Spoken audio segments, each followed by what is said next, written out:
Welcome. Quarantine live stream, day 7,456. Cabin fever setting in. I have with me our old friends, new friends. Well, I've known Geoff for a while from the Facebooks, but we have not done a stream yet with Geoff. So Geoff Jablonski joins us tonight, along with our friends Snack the Ortho Bro, and of course Lewis. How you guys doing tonight? Good. Glad to be here. Awesome. So go ahead. Just can't get enough of me. So we're going to talk about basically Jablonski for a bit, also, mainly, but talk about a few topics. We're going to talk about liturgics, some of the more perhaps quote-unquote minor differences between Orthodoxy and Roman Catholicism, sacramentology, soteriology, that kind of stuff. It's going to be kind of the meat of this stream. So first of all, I thought Geoff would just introduce himself, talk about his conversion journey, his time at the FSSP seminary that he had, and talk about the FSSP, the SSPX, and the SSPX resistance. So go ahead. Well, great. Thanks. First of all, Jay, thanks for having me on. I'm a long-time listener, particularly my journey from Roman Catholicism to Orthodoxy. But I guess I'll start with kind of where I was about 2 or 3 years ago. You know, I was in the United States Navy for 6.5 years. I was a naval officer, and I left naval service after about 6.5 years, and immediately after leaving active duty, went straight to the Fraternity of St. Peter's Seminary in Denton, Nebraska, which is just outside of Lincoln. The seminary is Our Lady of Guadalupe, and I was there for a full year, and then I left seminary for summer break in 2018. And just to give you an idea, I left 3 days after the Cardinal Theodore McCarrick scandal broke in the summer of 2018. That kind of gives you a time frame. Mm-hmm. And then I went home, and I really wanted to do a lot of reading in my spare time, since I obviously wasn't dating, didn't have much of a social life because I had just moved across the country to be with my family. So I really had a lot of time on my hands. So I spent some time reading, and you know, I can't even remember how I got into your streams, but it was really your streams on absolute divine simplicity and the essence energies distinction that really kind of hooked me. And we won't talk too much about that, but I started going through it, and I started watching, and you know, there was nothing out there really from mainstream Roman Catholic apologists that could really argue on your level. That is, you know, talking about the terminology, the paradigms, you know, transcendental argument, things like that. And I was just really, really shocked at this system, this church, this system that prides itself on being so intellectual, with such a great tradition and history, and there really wasn't any kind of mainstream response to what you were putting out there. And I also believed, on the other hand, that there's no way that Roman Catholicism believes the things that you were, but you were phrasing it in such a way that kind of seemed like you knew what you were talking about. So after about 2 months or so of kind of reading on the internet, going through the blogs, trying to find stuff, I just put everything away. I kind of put the computer away. I put my secondhand sources away, and I had enough money saved up for my time in the Navy, and I started buying all kinds of books. I bought Roman Catholic books. I bought Church Fathers mainly, and really started reading. I started at Christology, which was your recommendation. I can still remember the 3 books I got. On the Incarnation by Athanasius, On the Unity of Christ by Cyril of Alexandria, and then the kind of book by Maximus put out in Popular Patristics by St. Vlad's on the Cosmic Mystery. And I was just blown away by kind of how the Eastern Fathers wrote, and I was really hooked by their methods and everything. And I started reading, and I really didn't stop for about 6 to 9 months. I was, you know, I went back to seminary for a while to start my second year. And when I went back and started talking about some of the things that I had learned about divine simplicity, essence, energies, I was, again, very, very shocked and disappointed, to be honest, with kind of the response. You know, some folks were saying, oh, it's not that big of a deal. Other folks, oh, Eastern Orthodoxy isn't very patristic. They're all a bunch of Neo-Palamites anyway. A priest even told me at one point, he said, well, it's good that you're reading, and even if you went to an Orthodox Vespers and some of their family nights, that's okay. That's not a big deal. Remember what St. Anselm said, faith seeking understanding. Mm-hmm. So from the priest, I kind of got, well, I'm reading a lot. I'm just going to go ahead and keep going with it. And I remember that what really struck me about leaving the seminary that particular day was I was reading a very small book, more like a long essay, by a Russian Orthodox priest. The priest's name is Father Sergei Sveshnikov. I think he's a Russian Orthodox priest in Oregon somewhere. And he wrote a book called Imagine That. It's a really long essay, and it compares Orthodox prayer to Roman Catholic prayer. And it touches a lot of the same stuff you covered with Sneck in your stream on mystics and everything else like that. Yeah. And I had read a lot of the accounts from Roman Catholic mystics like Teresa of Avila and Catherine of Siena and Angela Foligno. I'd read those accounts multiple times, but for whatever reason, this particular time I read it and I was just floored and flabbergasted by just the immodesty of it all. And that's kind of when I decided that I needed to leave. These were saints whose spiritual methods were lauded and taught at seminary, who were, kind of household names, if you will. And so that was kind of the other thing that played into it. And then lastly, just kind of some kind of tangible stuff was marriage. I wanted to get married. And obviously that was not possible, being a seminarian. Oh, that's why you did it. You're exposed. We got you. Yeah. I'm just joking. Yeah, well, mission accomplished, because I got married in November, and I love being married. I'm married to an awesome Orthodox woman. She's absolutely great. And it's been great, and it's been so much better than I thought it would.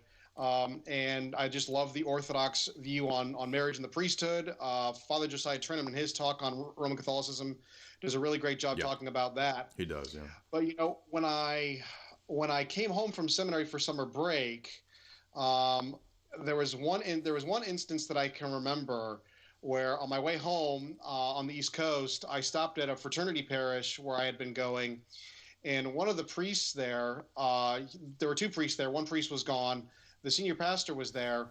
And I brought up some of the things that St. Paul says in 1 Corinthians about, we have a right to a Christian wife, like Kepha, like St. Peter. And I mentioned the things about, it's better to marry than burn with passion, and a few other things. And he kind of just looked at me and said, well, I kind of don't really know what St. Paul's talking about half the time anyway, but I don't really think it's an issue. So yeah. Okay. And I just, this is the, he's a great priest. He had been great to me. I loved it and everything, but I probably showed a facial expression of shock, but I tried not to be so dramatic. But that's kind of was like, well, then maybe this isn't for me. And then the other moment came about a month and a half later. I remember it was the feast of the Dormition. I stopped by the same parish. This time it was the other priest that was there. And I stopped in to stay at the rectory and help out with masses and serving and everything.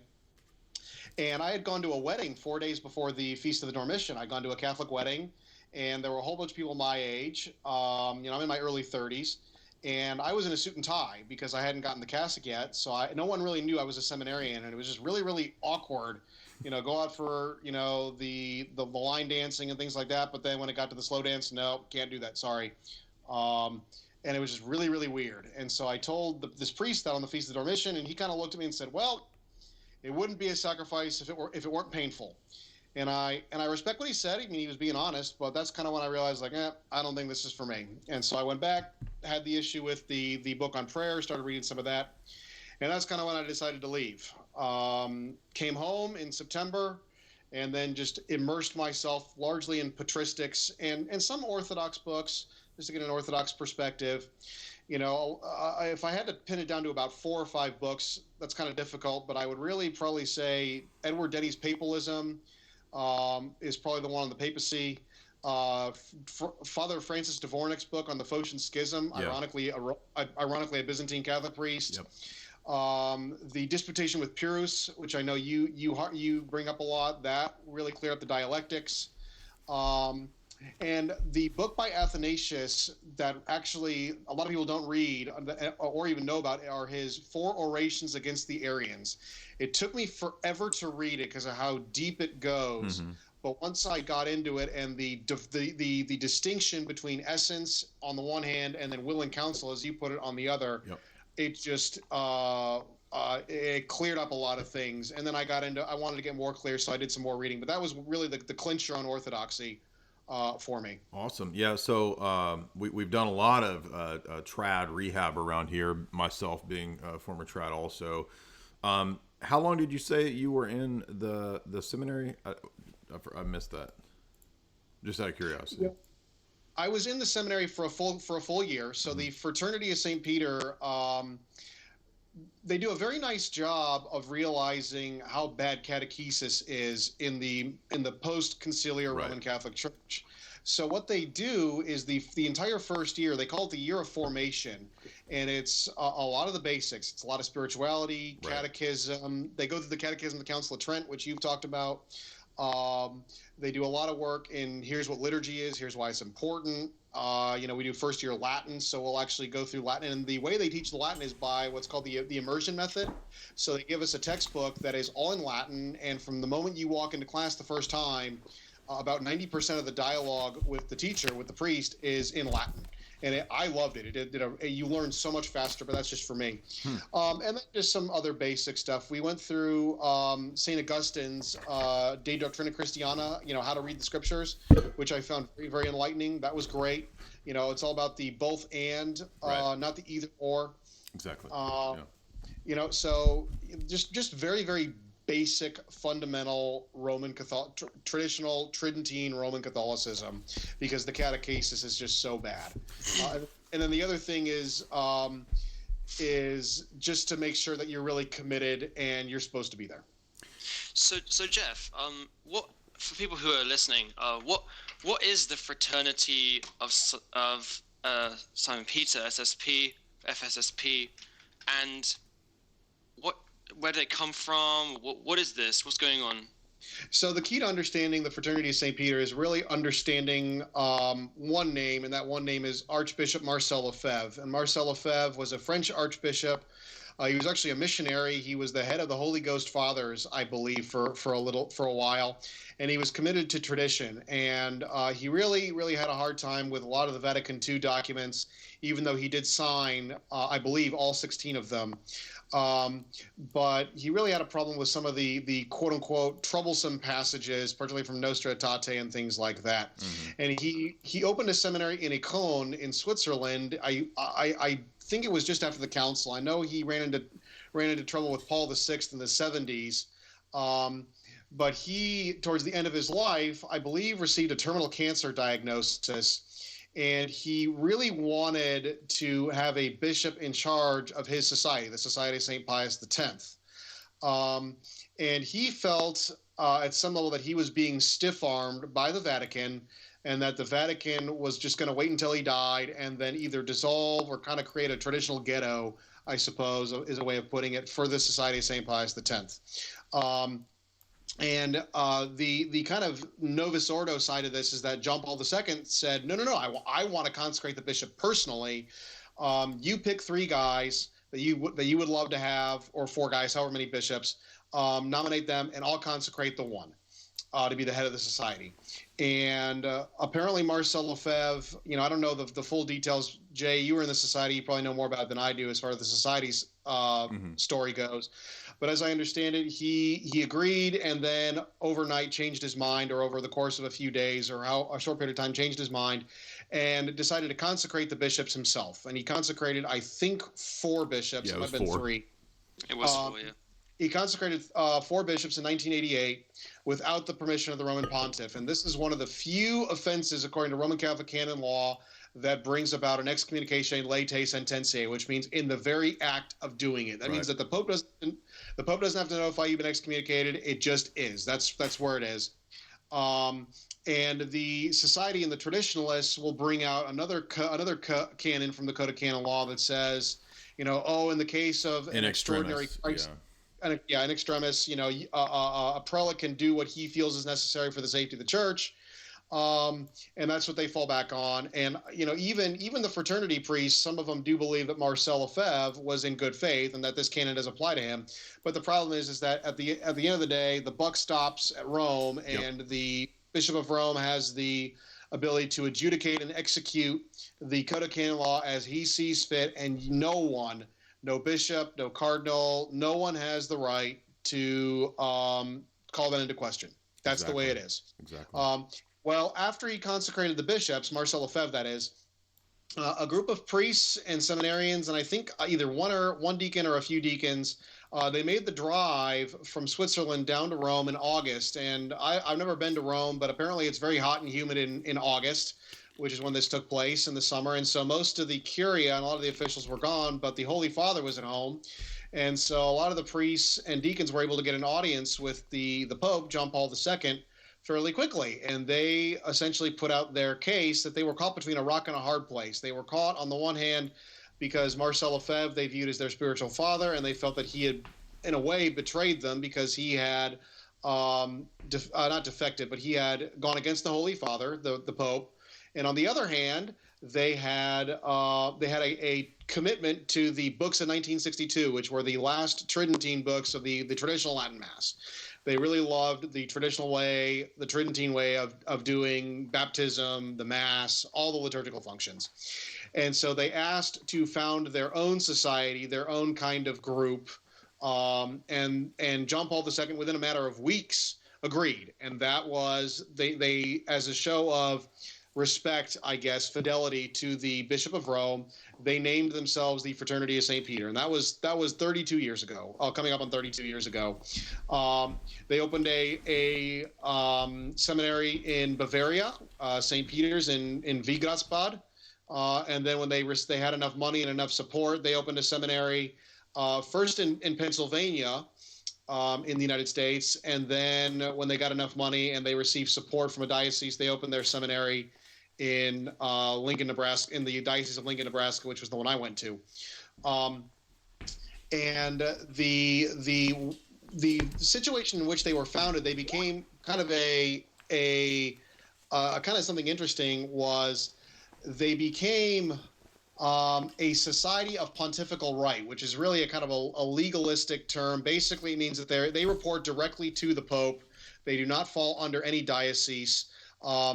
And John Paul II placed them under what's called the Ecclesia Day Commission, which is Latin for the Church of God Commission, which is for traditionally minded folks. There are a lot of different traditional orders that fall under that.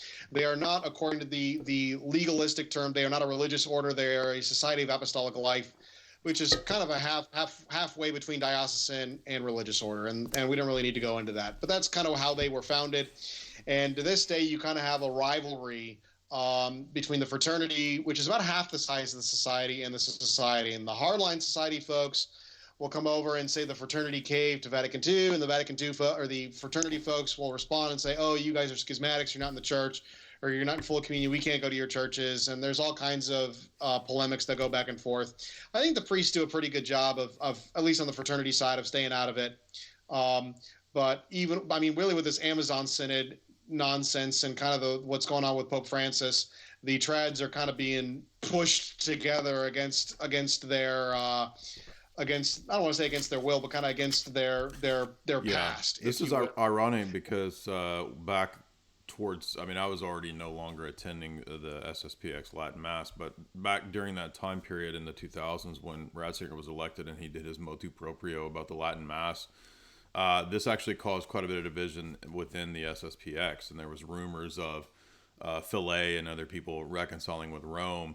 And so there was, these treatises you would find, time bombs of the Second Vatican Council, and all these trad treatises that I've still got. Like, I've still got my SSPX shelf back here. But so I was looking at some of these tracts, and that reminds me of the time period when even amongst the SSPX, they were about to split, some of them even favoring sort of a Contism. I've read I think at least 2 or 3 of Lefebvre's books, and there was actually some weird, curious comments in Lefebvre's own writings where he didn't know what to do. Like, you get the sense from his 2 books that he was at a loss. He didn't know what to do.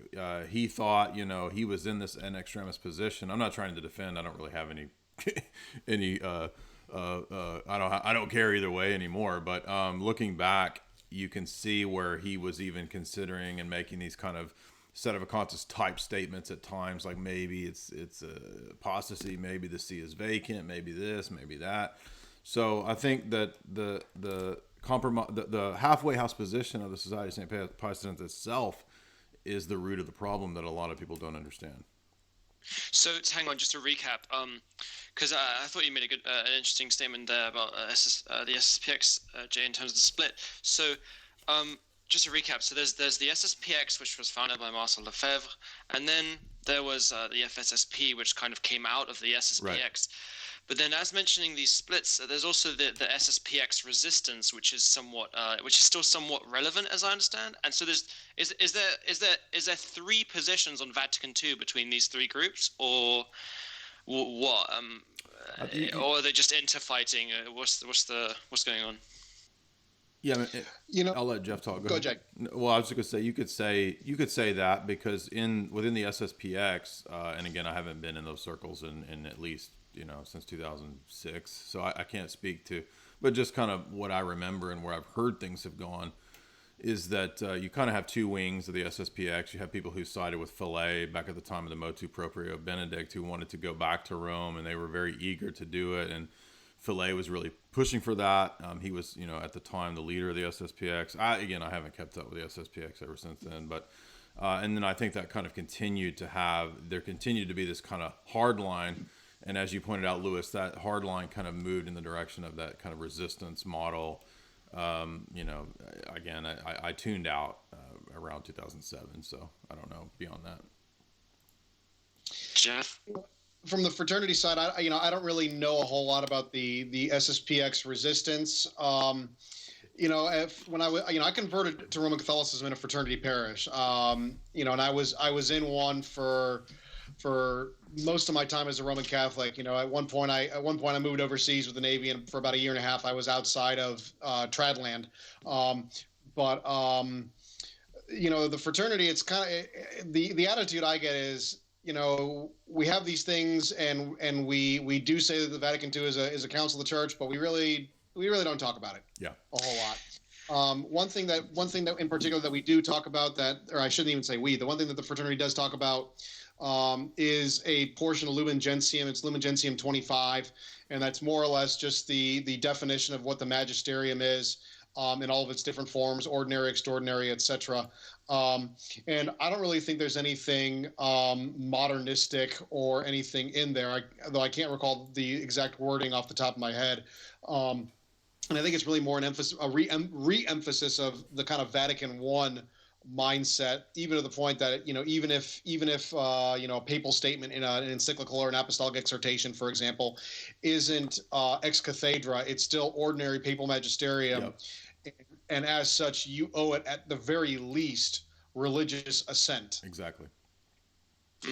So I'm sure a lot of people will be interested to hear about what you actually sort of learned in seminary. So I thought we would just go through kind of the mysticism you learned in seminary, contrasting it to orthodoxy, and perhaps what some Orthodox saints have said about it, and then we can go on and talk about liturgical differences and liturgies. Sure. First of all, there are two things that I really picked up on in my experience there, and one was on the prayer side, the spirituality kind of side, very, very heavy emphasis on the Carmelites. That's your Saint John. That's your John of the Cross, Teresa of Avila. Those two are really the big ones. And then on the other side, you have the kind of metaphysics, logic, theology, philosophy, and obviously the big name there is Thomas Aquinas. And one of the books we read in the second half of the year on spirituality was a book by called The Three Ages of the Interior Life, not to be confused with St. Simeon the New Theologian's Three Ages of the Mystical Life. But this book was written by a Thomist by the name of Father Garrigou Lagrange, who was probably the most famous and most influential of the Neo-Thomists the neo-Thomistic movement that kind of started the Thomistic revival, if that's what you want to call it, that started in the late 19th and carried into the 20th century.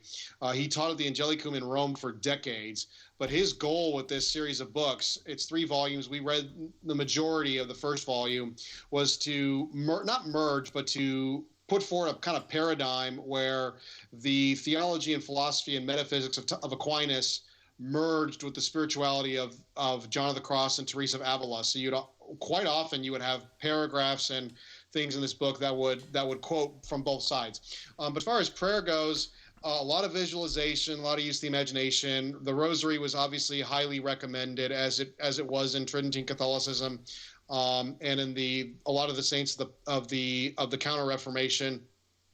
A lot of emphasis on praying in Latin.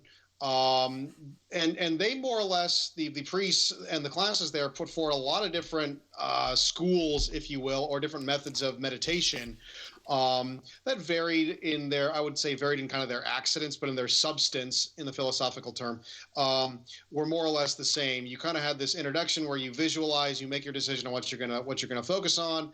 You have this kind of mystery, this biblical event. You're gonna visualize it, and if you're using the Ignatian, the Jesuit style of meditation, you're gonna feel the dirt under your feet. You're gonna hear the words in your ear. You're gonna smell the air. You're gonna feel the breeze on your face. You wanna involve as many senses as possible, which kind of, I'm guessing, it seems to be related to the kind of Thomistic Aristotelian notion of sense data, of experiencing solely or even predominantly through the senses.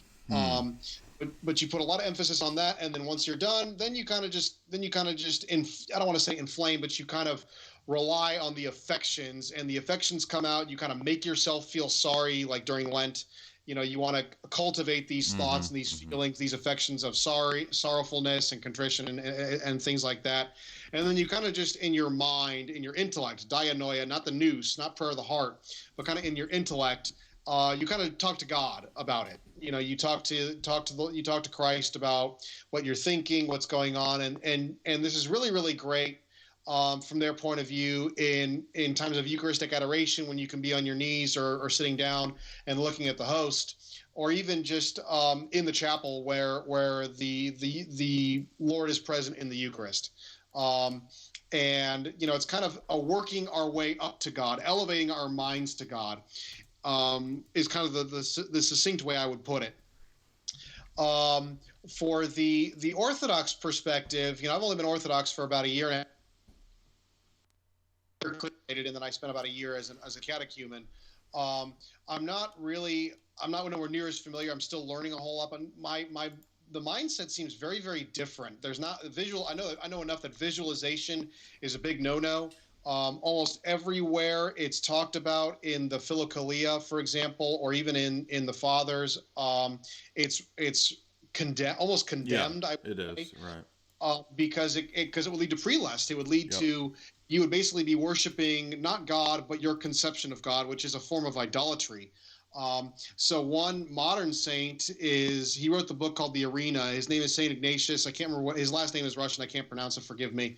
But he even condemns books like The Imitation of Christ and things like that as kind of inculcating this visualization method. Correct. There's also a really good essay. I can't remember who it's by. I think it's on Orthodox Info. You can find it. It contrasts the spirituality of Francis of Assisi with Saint Seraphim of Sarov.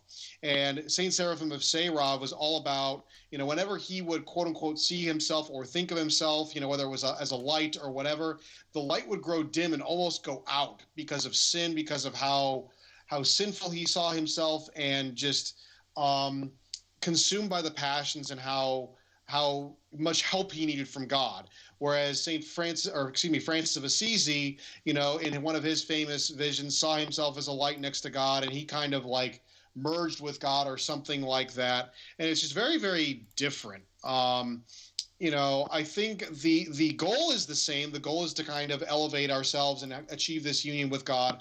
But the way you, quote unquote, elevate yourself to God in Orthodoxy is by descending. And that's why the Jesus prayer is so simple, so succinct, and yet so perfect.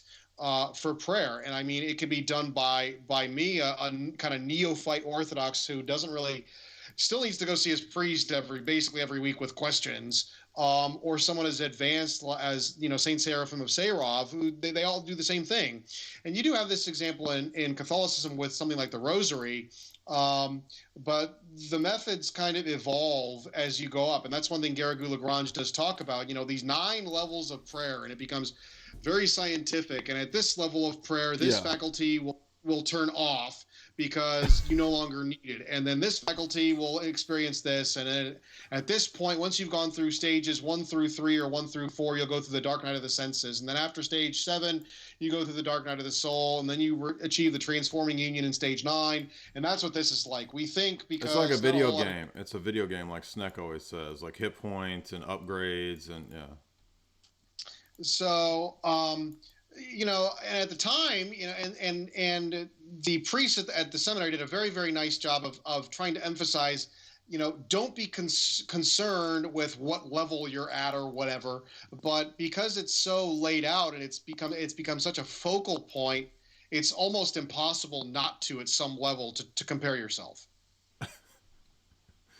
Yeah, I remember reading Teresa of Avila, and I read, Interior Castle and her things on mental prayer, and so I know exactly what you're talking about, and that is that mystical tradition, which ironically is a weird overreaction to the scholasticism, and then it melds with the scholasticism, and it just leads to prelest upon prelest, and as you pointed out, the approach of St. Gregory of Palamas, in perfect harmony with St. Maximus, is completely different. It's completely different. Well, this is really, really, I think you'll find this funny, Jay, is from college, I have a Lutheran pastor friend who I talk with every now and again.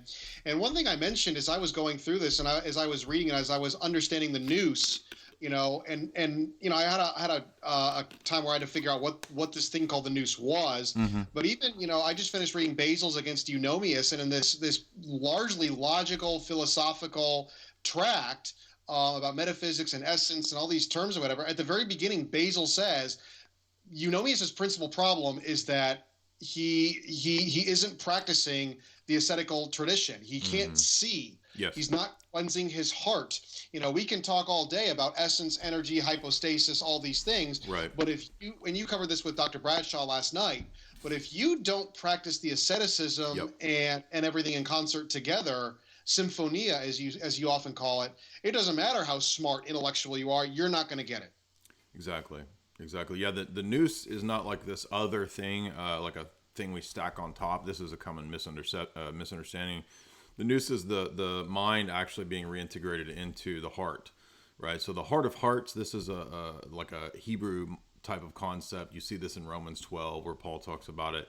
You see Paul talk about body, mind, and nous. There is a tripartite thing, but the only reason that it's not an additional thing, it's the heart. The mind is reintegrated into the heart and operates in unison the way it was supposed to operate, and that can only happen, as you said, through repentance, through metanoia, and through the practice of the virtues. One of which is, of course, asceticism, repentance. These things are what cleanse the nous so that it can function in the holistic, healed way that it's supposed to. So this is, again, a common misunderstanding, because sometimes you'll read like St. John Damascus and he doesn't specifically lay out a third faculty. That's because at times the fathers will speak of it as a third thing, but that third thing is just, and according to St. Maximus, the mind and the heart operating in the proper unity that they're supposed to operate in.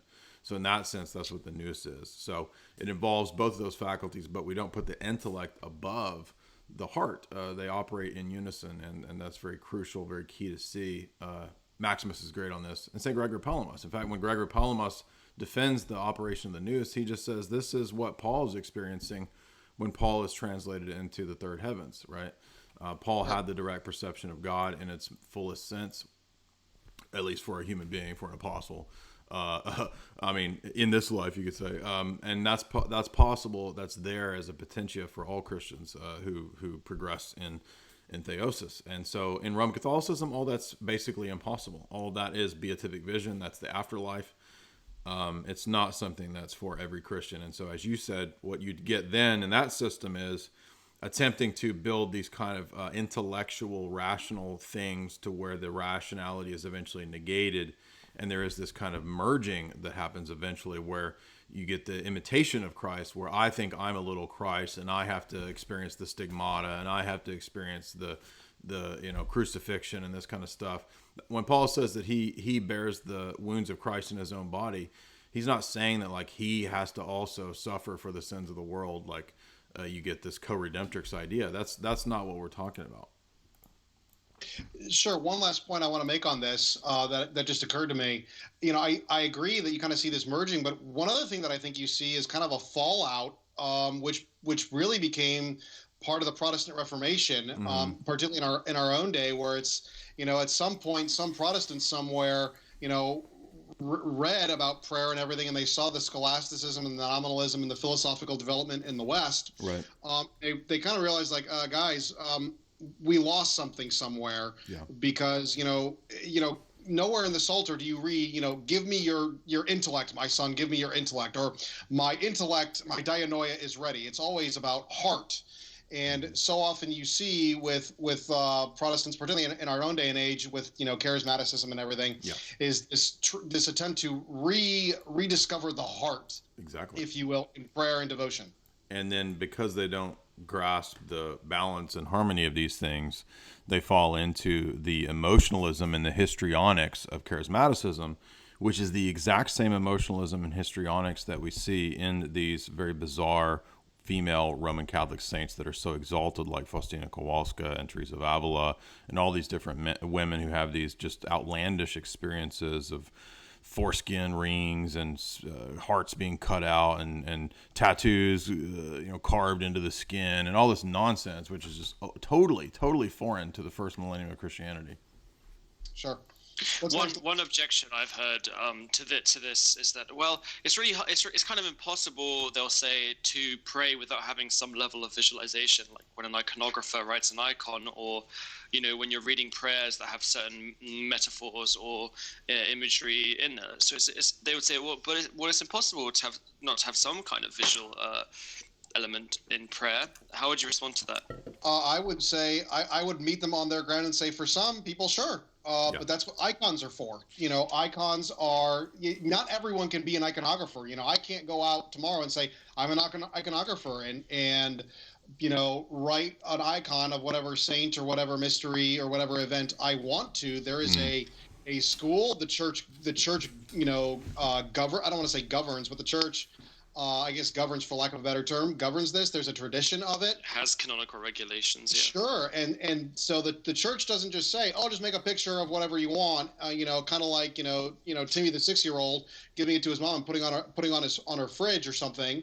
There are iconographers that write the icons, and then the church kind of commissions them, I guess, and puts them up for public display and veneration. I'd say there's a big difference as well between passing visual mental imagery in your head during prayer and like actively trying to have activate all 5 of your senses during prayer. Like, I mean, I was watching this thing back when I started praying the rosary a while back, because I just wanted to learn how to just the prayer order, but the guy doing it was talking about literally saying, so you're there, you're at the cross. How does your skin feel? What do you smell? What are you hearing? You have to. This is how you meditate on this mystery. Well, go ahead. That's straight out of you can find that out of the exercises of Saint Ignatius or Loyola. Yeah. Right. And you'll also find it, strangely enough. You'll find it. I think it's Alphonsus Liguori, I could be wrong, but in one of these kind of counter-Reformation saints, in their meditations on hell, they will actually tell you, it might be Ignatius of Loyola in his meditation on hell, they want you to smell the fire and brimstone. They want you to hear the cries of the damned. Oh, I have Alphonsus Liguori's sermons on hell. That's exactly what he says. And when you're meditating on hell, you're supposed to involve all 5 of your physical senses in hell to kind of create this feeling of fear and this sorrow for your sins and everything like that. So that's absolutely a part of it. Yeah, I would add too that so in the way that St. Gregory Palamas, hearkening back to St. Maximus and earlier saints as well, is with the whole idea of the mountain. So Maximus talks about kind of a process as well. We do share, because the Roman Catholic Church will cite some things like the purgative stage, the illuminative stage, and then the unification stage. Like there, you can find precedent for that, obviously, in our fathers. But what happens is that you get that mixed up with all these other traditions and ideas, and there's not a unified experience of God. Snack and I, we covered that when we did our stream on the Jesuits and the histrionics, and if you look at the way the Eastern Fathers speak of it, this process is something that is more like stages, and the stages of the spiritual life are like going up the mountain. So it's not that the purgative stage and then kind of like what St. Maximus calls natural contemplation, which will involve the natural world and the beauty and order and design of creation, and then you kind of work your way up in a sense of negations. So you're not working yourselves up to mental pictures. You're working yourself. You're in a sense going beyond these mental images and conceptions to achieve the direct perception of God, because God transcends the mental perceptions and the concepts, right? So concepts and mental perceptions aren't bad. Just like when Paul says that in the eschaton, prophecy will cease. Does that mean prophecy is bad? No, it means that it has a specific use in a specific time.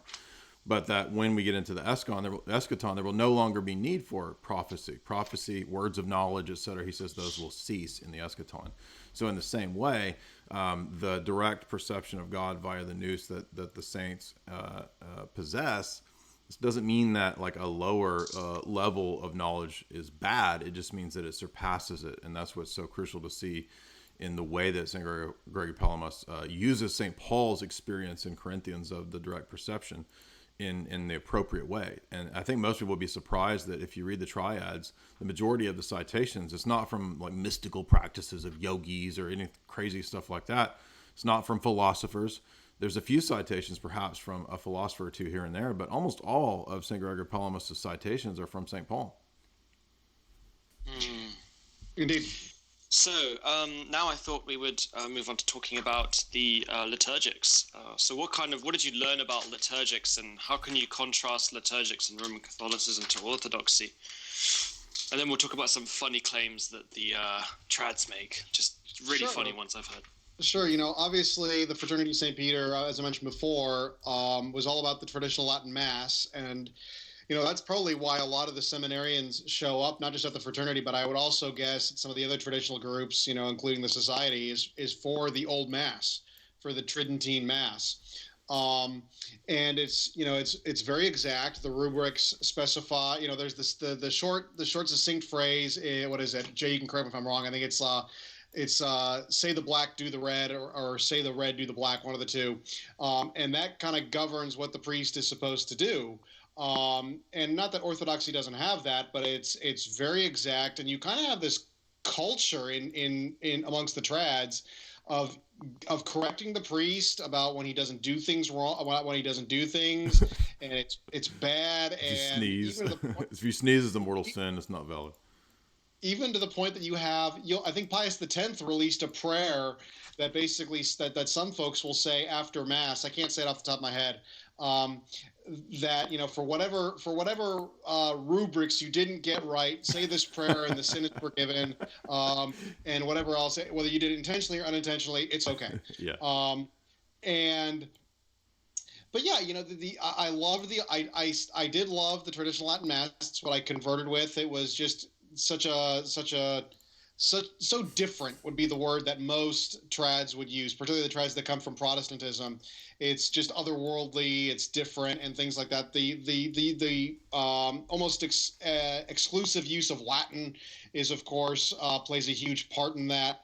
But yeah, and then you'll have the conversations in liturgy class. In first year liturgy class, we'll go through the papal encyclical Mediator Dei by Pius XII, mm-hmm. which really kind of captures not just what the liturgy is, but kind of the, for lack of a better term, metaphysics of the liturgy. It talks about a liturgy as sacrifice, the mystical components about how the entire church worships not just the church on earth. It's not just a man-made event or something that we do here.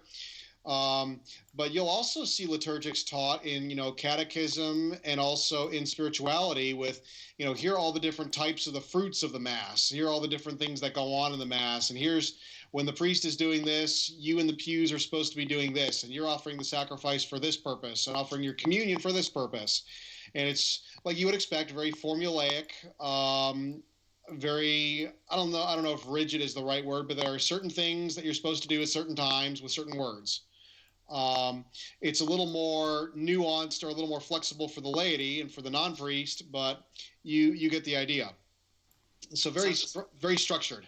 I think one thing that most folks don't know in the old Latin Mass, the Tridentine Mass, is that the very pattern of the priest is a cross. He walks up the aisle in between the pews. He walks up to the altar. He sets up everything on the altar. He goes over to the missal.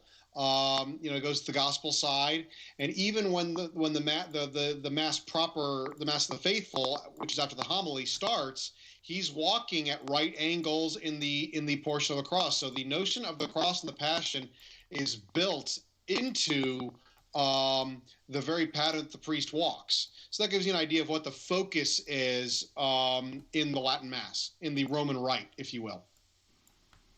So how would you contrast like liturgics as it's treated in Roman Catholicism with how it's treated in Trad world versus in Orthodoxy?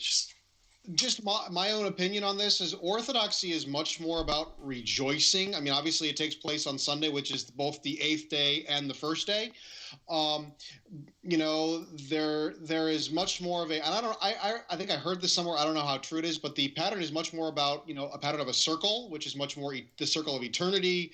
It's about the resurrection. It's much less about just the Passion, but it's all about, the Passion, death and resurrection as all being one mystery. And I think and Jay, you love Maximus. Maximus talks about that in the 200 chapters, about the 6th, 7th, and 8th day kind of forming a triduum, to use a good Latin word. They form one mystery. And I think Roman Catholicism has that, particularly in Tradland, but the overemphasis, the almost exclusive emphasis in certain places on just the cross is interesting. And so there's much more singing, there's much more rejoicing. It's much more about you are one amongst many, the one in the many, Jay, in an Orthodox divine liturgy. So you can pray how you want, but at the same time, it's much more beneficial, I would guess, to sing the Trisagion, to sing the Thrice Holy Hymn, that's the same thing, but to sing the Cherubic Hymn, and to participate together in unison, as opposed to kind of the emphasis. It's not quite either or in Roman Catholicism, but it's almost there, I would guess, or I would say, with this. I have my own personal devotions, my own personal prayers. I have to offer the sacrifice for my intention and everything else, that you almost become, a man on an island, if you will, in the Roman Rite, in the traditional Tridentine Roman Rite. Yeah. I thought we'd. Hold on. What do you think about the traditional Latin clown mass? Is my question. Yeah. Oh yeah, please show this one. Show it. Do you have the video? Jay's been putting up a lot of pictures. I've been putting all my favorite clown mass images up. I've gone through about 30 of them. So I think I know what you're talking about, Jay. We found an actual traditional Latin clown mass in France in 1956, I think. Let me try to find the video again. My godson's told me horrible stories as well when he's been in France and in England in some places. Anyway, go ahead. I'm sorry. So we want to talk about some funny stuff that trads both either think are trad but aren't, or also think are modernist but are actually trad. I got one wrapped on my head, and this ties to the fraternity. Sorry, Lewis, didn't mean to cut you off. Concelebration, and this is a big one for. Yeah, Jay, I sent you a picture. If you could, in Discord, if you could pull this picture up. You're gonna like this. And concelebration is to to the Uniates and to the Eastern Orthodox, it's not an issue. Like, yeah, I mean, we can have multiple priests at the table, at the altar, so celebrating the liturgy. That's not a problem. But amongst trads, different traditional communities have different. Different, I don't want to say different takes, but particularly with regard to the Novus Ordo, they'll have different takes on it. So one trad group will say they'll concelebrate, like at the Chrismation Mass, the Mass of the Chrism on Holy Thursday during Holy Week, when the bishop calls all the priests in his diocese together. If there is one trad group that has a parish there, those priests might concelebrate the Novus Ordo Chrism Mass on Holy Thursday. But if another traditional group doesn't concelebrate or doesn't celebrate the Novus Ordo because it's written into their constitution that they don't have to, they'll go to the Chrism Mass and they won't concelebrate. And so there's kind of this negative view of concelebration amongst trads. The only exception for concelebration is at an ordination mass. So when priests are being ordained, they are allowed to concelebrate the mass with the bishop that is ordaining them. This is so silly. What a bunch of nonsense. I have the picture. What is this? What is this exactly going on in this picture? So because they're allergic to concelebrating. Oh, they're each celebrating their own individual. Oh my gosh, this is so messes. stupid. This is no wonder Spurgs and autists thrive in this. This is crazy. And how absurd! Does anybody have they never read the Church Fathers? They don't know what is the tradition of the first millennium.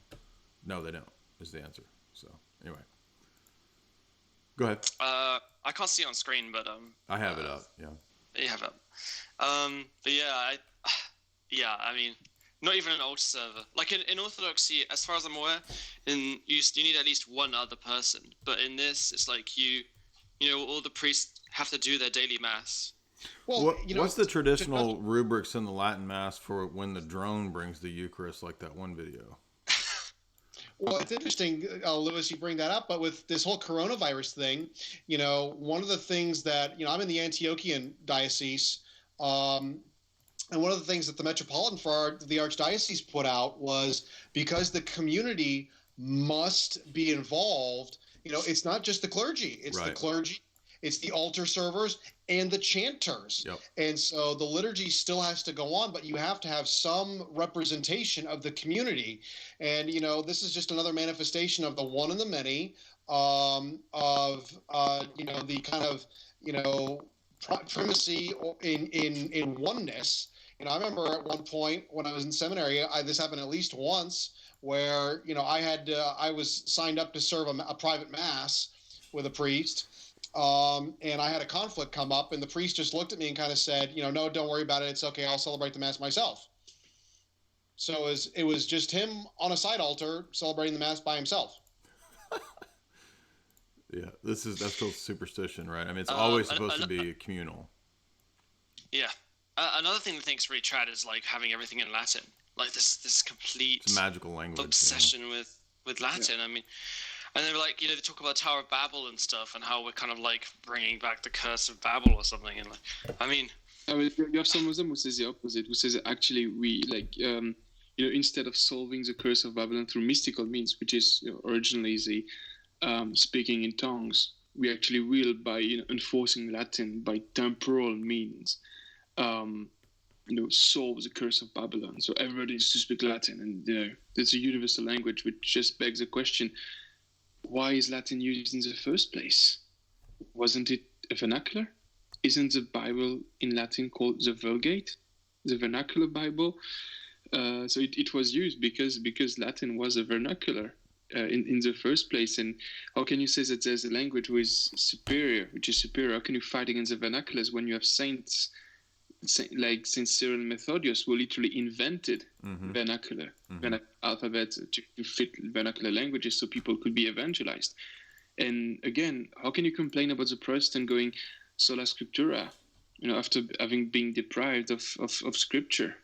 That's one of the reasons that motivated sola scriptura is that people in Germany and so on didn't understand the Bible, couldn't reach this information.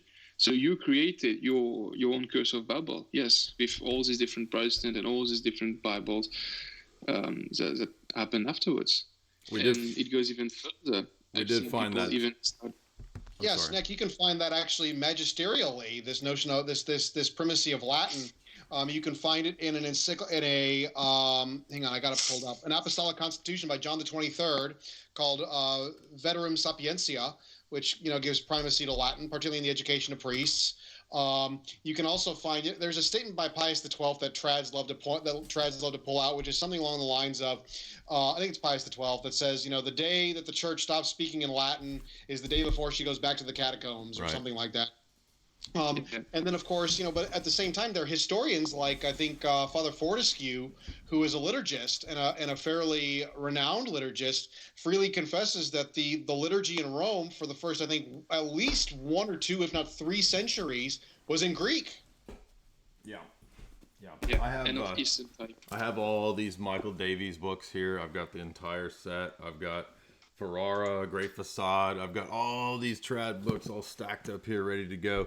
And what's interesting is that the irony is that the faithfulness to tradition is not the tradition of the first millennium. I've got the Michael Davies Short History of the Roman Mass, right, which is supposed to prove that the Mass of Pius V, but the Tridentine Mass is not the Mass of the Apostles. No, it was Greek for a while. The Roman Rite was in Greek I think Adrian Fortescue, the Roman Catholic liturgical scholar, points this out. It was in Greek for a while, and then it went to Latin. Sure. The other thing, Snake, you brought up Cyril and Methodius. It was turned into Latin because Latin was the common language. The vulgar, right. And another funny thing they complain about is freestanding altars. They go on and on about how the freestanding altar is such a big issue. Mm-hmm. Yeah. I just wanted to add that a lot of them will just lie to themselves and say, the Tridentine Mass is a Mass of the ages. No, it's post-Protestantism. And many people will start saying, it's this eternal Mass. I've seen people literally idolizing the Mass, saying, the Ancient of Ages is the Tridentine Latin Mass. It isn't supposed to be God. And, Yeah, Daniel is talking about the Tridentine Mass. Yeah, give me a break. Yeah. That it's, very trad and so on. And no, it's 16th century. It's influenced by many things, among which are Protestantism. And, for us, it just seems weird because, us being Orthodox, we see that every Mass starts with the Mass of St. James. And in the Masses we have today are the Liturgy of St. James, the Liturgy of St. John Chrysostom, the Liturgy of St. Basil. So that's, first to 5th century. And we see that there were similar Masses in the West before Schism, and they were replaced right after Schism with the Gregorian reforms. I've got the whole SSPX collection here. Is what comes to replace the Gregorian Masses. So that's 2 trains further than we are. Sure. And it's funny when people start to say that, this is a Mass of the ages, this is a Mass of all time. No, it's like Renaissance stuff. Yeah, right after and right after Trent, the papal bulls that come out after Trent were very dogmatic and very emphatic to counteract the Reformation. That's when you get that really strict Auctorum Fidei, which actually goes against the Jansenists. That actually explicitly says that if you believe that the masses should be in the vernacular, it condemns you. Sure. And even among the, less trad people or, still people who consider themselves traditional, there's still this, weird idea that the Novus Ordo is defective. You can see it on streams from many Roman Catholic bodies say, it's valid, it's technically valid, but I'd rather not go, or I'd pick 100% of the time the Tridentine Latin Mass, and I'm like, I think this Paul clearly states that Rome, the Pope, cannot promote defective rites. You can't have defective rites. That's also an Auctorum Fidei. Yep. Yeah, for all intents and purposes, you are treating it as being defective, and you're having these arguments over, the minute changes between one rite and another rite, but both of them are quite recent. We're going to cover this in the next part. Should we move on? to the next part? Sure. Yeah, so next up we've got sacraments. So differences between the Orthodox sacramentology, concept of sacraments, and the Roman Catholic. So could Geoff, maybe, and Jay, you could give a brief overview of like the concept of ex operato operato, and we can go straight into talking about, we can just kick it off with the Eucharist. Sure. I mean, that's the big one. Sure. So my understanding, ex opere operato, is I'm going to give a really rough Latin translation. My understanding is by the very act of working the work. But so basically, a sacramentology in Roman Catholicism, you have three things. You have form, matter, and intent. And if you have those three things, then you have the sacrament. Regardless of any other kind of accidents to the action. So in the case of the Eucharist, the form is the words of consecration, the matter is the bread and the wine, and the intent is to offer it as the church offers it, essentially. That last one, the intent is kind of nebulous at times, but you get the idea. So essentially, just by doing the act, the sacrament is done. That's more or less what it is. Very automatic, very structured, very scholastic, logical, things like that. Right, and the origin of this notion is from Augustine, so it does come out of the controversy with the Donatists. This gets pretty nuanced and difficult, so I'm not going to go too deep into that. You saw me hold up the book by Father Peter Heers, who I think overall is pretty much correct in his assessment of what he calls the ecclesiological renovation of Vatican II, where he looks at the traditional and the Novus Ordo assessment of the sacraments from the Orthodox perspective. And so what's the Orthodox take on how Vatican II and the trads kind of parted ways over Vatican II's sacramentology in varying degrees. So that if you want a fuller book, I would recommend his book. And for Orthodox, we don't hold Augustine to this sort of primacy that the Latin Church and then later the Roman Catholic Church did. We have a much more reserved place for Augustine. So that's not to say that every aspect of his sacramentology is incorrect. It's not to say that every aspect of the way that he conceives of the priesthood is incorrect or anything like that. But it's just much more nuanced, and this isn't the place to really contrast the Orthodox conception of sacramentology. But suffice to say that we don't have this mechanical type of notion present that they have, which is what led them, not just for the question of baptism. You can look in Denzinger, you'll find as a result of this doctrine, they even got to the point where in the late Middle Ages, they said that even pagans and heretics can, even atheists can perform baptism. Baptism is that necessary in the post-Augustinian period. And so they were so strict about their doctrine of baptism being necessary for infants in every total sense for salvation that even an atheist could baptize, which is kind of ludicrous, right? If you start thinking about it, and it even led them to say that you could be ordained a priest, you could be you could become a Satanist the next day, and for the rest of your life, you can consecrate the Eucharist and just blaspheme and desecrate the host for the rest of your life, but it's still all valid because you went through the ex opere operato rite and the church had the correct matter, form, and intention that is necessary. And that's why you find people coming in the SSPX circles like Michael Davies, who has to write entire books like Order of Melchizedek, where he critiques the new rite of ordination, right? And so you got this crisis, which again, keep in mind, we forget that it's not just a crisis in Vatican II of the sacraments in the sense of like the Eucharist or mainly the Eucharist, but there's also crises for trads relating to the matter, form, and intention of the ordination of priests. This is often forgotten unless you're a rad trad. If you're a rad trad, then you even doubt the validity of the ordinations after the revisions of Vatican II. So that's a whole other thing, but just suffice to say that the scholasticism that was present here is what led to them trying to define specifically within the Mass at what point the words of consecration actually caused the change to happen. And so you get them removing the whole notion of epiclesis being involved, and it just becomes this it's almost like a magical hoc est corpus, hocus pocus type of thing. Sure, and to transition to the Eucharist, the first thing I'll do is I'll put a plug in for Church of the Eternal Logos and SNEC. They did a really, really great video a couple of days ago on the Eucharist on this very topic about the innovations of the Roman Church on this.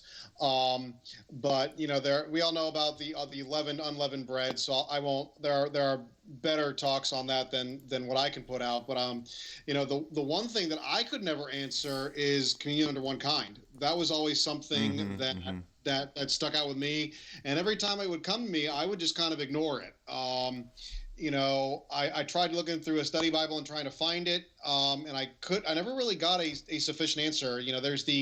There is the kind of philosophical argument that, well, Christ is alive, and wherever there is life, the body and the blood are there together, which I think we would agree with.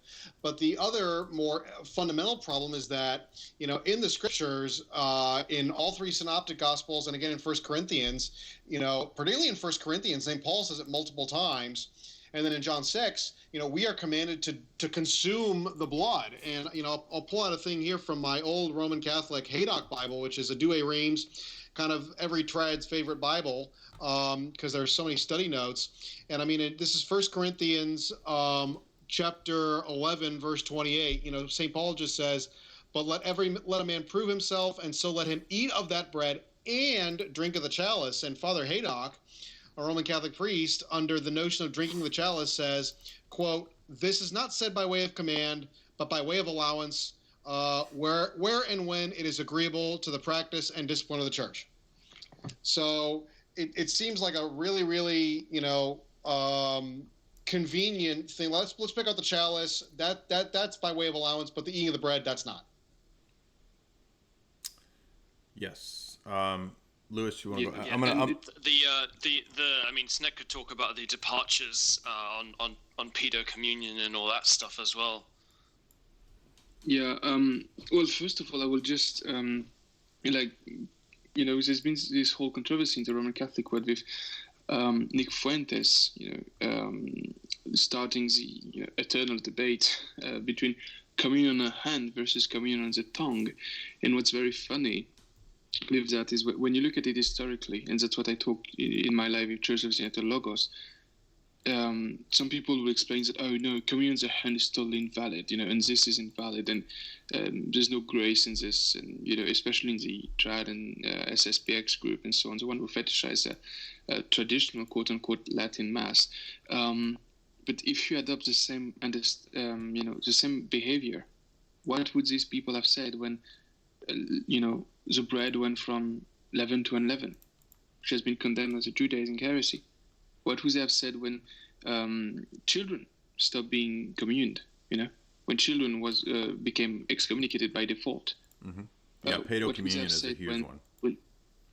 What would they have said when the host changed from one host to several prepared hosts, or when it started, instead of being handmade, it became industrial, or when it moved from one species to the other species. Like, these arguments about communion on the hand versus communion on the tongue is just fighting the last update. And that's always what you see. They will never realize that this stuff's been evolving for hundreds of years now. Right. And they will just fight the last upgrade because that's what's Trad, because, I don't know, Pius X is the... Yeah, what was Trad was 100 years ago, 150 years ago. Yeah, right. Yeah. And that's my point. You're in a train that's headed to modernity, to Pachamama and stuff, and they're just arguing which wagon is more comfortable. That's exactly, we all know who the engine is, and it's really weird to just fight the previous update instead of, looking at, all the changes. Even St. Augustine talks about pedo communion. Yeah, this is silly. There's no reason that shouldn't be done. And the argument they use to defend pedo communion is the age of reason, which is the same argument the Baptists used to defend, adult baptism. Mm-hmm. So this is what convinced me, even as a Calvinist, to lean towards pedo communion. I know that doesn't really make sense, but I started becoming convinced of pedo communion as a Calvinist precisely because of the argumentation about the Baptists and how we would argue against the Baptists on the basis of the age of reason for baptism, and we would reject it because children were not forbidden to come to Christ. And then we turn around and use the same application to, well, they're not at the age of reason, so they can't commune yet. Yeah, but that doesn't make any sense. Jesus says, do not forbid the children to come unto me. And we know that this was the practice of the early church in the East and the West. So this is just ludicrous that they do nonstop, constant innovation, century after century, and then they turn around and then accuse anybody else of who doesn't agree with the Pope's innovations of being an innovator, which is why if you're in the chat, you'll notice if you're a trad or if you're investigating these topics, one of the best things to start, especially if you're trad, is the letter of Metropolitan Seraphim of Perez to Francis, which I put in the chat. You can read that whole letter. It's basically a small book, 80, 90 pages, and he will actually outline all of these innovations there as well. I would like to add something about what you said about ex opere operandi, the action operating itself, and to show that actually it proves a disconnect between what is divinely instituted, the sacraments, and the current Roman Catholic usage. So, for example, we've explained that they already moved away from the traditional Eucharist, but this doctrine allows, based on philosophical ground, to erode many of the sacraments. So, for example, marriage, and we're going to talk about marriage before, in order to justify an annulment, they need to bring the idea that the priest is not really the guy who makes a marriage happen. It's just the union of two people. And then you can completely remove the priest from all this. You can say, oh, it's just natural marriage, just like in the Old Testament, which just begs the question, why do you refuse polygamy then? Why did Christ bless the wedding at Cana? And all these things. So this is removing the priesthood. So the priest is supposed to have a sacrament. One of the cross on the chasuble of the priest is signifying the sacrament of marriage, and sacrament of marriage isn't needed. You can marry naturally, like a Muslim or a Jew. It's very pharisaic. In other places, we have problem, and we can see disconnect. So ordination of bishops is a good one. If the ordination of bishops, being done by other bishops, is the way it is being done, and if it's valid, and if the primacy of Peter is divinely instituted, why can bishop name bishop without Peter or the successor of Peter? So here you see this problem. That's why Lefebvre named new bishops and was actually excommunicated, went against the church for using a valid sacrament. So the sacrament of ordaining bishops does not reflect what they believe in, the primacy of Peter, and both are supposed to be divinely inspired. So they are conflicting. Or even the Eucharist, with ex opere operandi, you have the priest who can actually consecrate a host outside of the liturgical context, which is non-traditional. And Aquinas says, oh yeah, technically you can consecrate the host outside of a liturgical context, but that would be a sin. Because, of course, but that makes the Holy Spirit complicit to sin. So you can see that here there's another disconnect. And how can you have these huge gaps in sacramentology because of the philosophy you adopted, creating a problem with the sacrament don't even match the current form of your church? Isn't one way to determine the church being the sacraments? And here you see huge gaps in almost all of the sacraments, basically, moving away from tradition, moving away from anything that's divinely instituted. Do you have anything to say to that, Geoff? No, I think that's a really, really good point, and I think we can explore it a little bit more. What sacrament do we want to go to next? Sneck mentioned... I just want to clarify one last thing, is that, the problem seems to me that in the RC view, it's just natural marriage. There's no... Because in Orthodoxy, we have natural marriage, but we also have sacramental marriage as like a layer on top. But in RCism, it's all the same thing. So, as I understand it... should we just move into matrimony then? Yeah. Go ahead. Sure. Well, there's a couple of things here. First, having just recently gotten married in the Orthodox Church, when I first started talking to my spiritual father about it, and my wife and I started going to counseling or marriage counseling, getting ready to be married. The first things that the priest told me, because he knew that I came from Roman Catholicism, is that there's no exchange of vows. And I was really surprised, and I kind of said, well, then what's the major focus of the service and everything? And he talked about the wine and the betrothal service and everything else like that. And then he explained it. He said, we don't have vows because you don't come to the church to basically say, I love you. We already know that. All right. That's why you're here. You're not here to profess your love and your vows to your spouse. You're here to get the church's blessing. And to give background to this, in Roman Catholicism, the ministers of the sacrament of matrimony are the spouses. The priest is a witness. I think you could say he's an essential witness, I guess. But the spouses, by their mutual consent, administer the sacrament one to the other. Whereas in Orthodoxy, the minister of the sacrament is, of course, the priest, as a representative of the church, which possesses Christ's authority. So, yeah, and before, in our society, before my wife and I could come to the church, we had to prove that we were gonna go through and we were gonna get civilly married. They were two things. There's the natural marriage and there's the spiritual marriage. There's this aspect to it.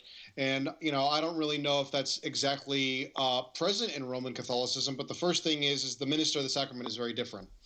The second thing I would bring up, and then I'll open it up to Jay and Sneck if you got anything to add, is Roman Catholicism actually has a provision for marriage by proxy. And this is not very well known, and I don't think it's used almost at all, but it's still there. And that basically says that if John and Jane are getting married, and John, for whatever reason, at the last minute can't go to his own wedding, he can tell a friend or something to stand in for him at his marriage mass, and the wedding is still valid. So he doesn't actually have to be, and you have to get approval from the bishop and everything. It's not like this happens all the time, and I don't want to give that appearance. But the fact that it's even a provision is, I found very, very just weird, to put it frankly. Yeah, I'll pass it to Sneck. I don't really have a whole lot of comments on the marriage aspect. Snack. Yeah. We might want to go to the annulment just now, but sure. That just shows that if the only necessary thing is the natural marriage, then does it mean that the divinely instituted sacrament of marriage, that is one of the 7 sacraments in the Roman Catholic Church, is superfluous? I don't know. That's a really good question. The average Roman Catholic is going to come back at Orthodoxy, of course, and this was actually the first question I asked an Orthodox priest when I went in to see him, was about divorce and remarriage. Ubi Petrus put out a really good Florilegium, which even shows a Roman synod in, I think it's the ninth century, giving instances of divorce and remarriage. And then I just learned this the other day, thanks to some of your resources, Jay, was that the canons of St. Basil, which explicitly that became ecumenical, themselves include divorce and remarriage. Right. And by the way, wouldn't this have been accepted in the Roman Catholic Church for the first millennium if it was accepted in the East? I mean, in other words, sure. they lay claim to the East of the first millennium, and so they're laying claim to the toleration and acceptance of this for millennium as well. So it's just hypocritical. Yeah, it's in Saint Justinian's code for civil marriage as well. For marriage, he talks about it. He legislates for it, for remarriage, divorce, remarriage. Yeah. Yeah, but all of the indication of a divorce is just hiding the fact that annulment is pretty much a divorce. It's exactly the same thing. There's just a Pharisaic distinction, but the effects of it are exactly the same thing.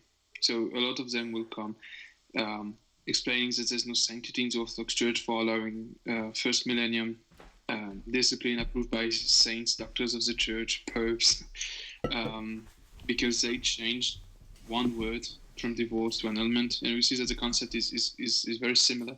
And actually, the grounds for annulment are way wider than any of the grounds for divorce. Or grounds for divorce can be boiled down basically to adultery, which is biblical, and directly putting the spouse or the children's life into danger.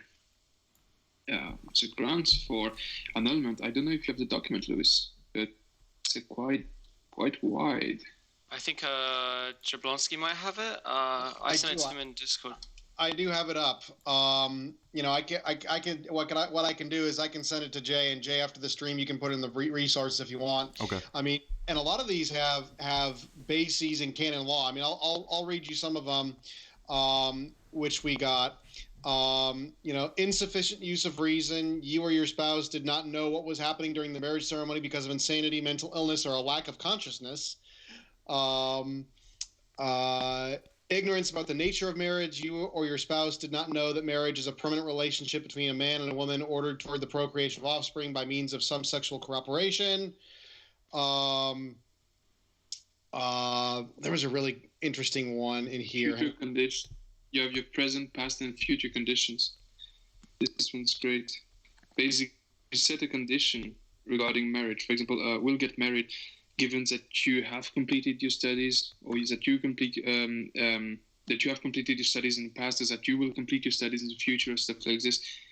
Breaking this condition, even in the future, it can be a ground for annulment. So yeah, something happens, you lose your job or something like this, and if that was one of the mental conditions that the woman attached to it, or man attached to it, she can go away.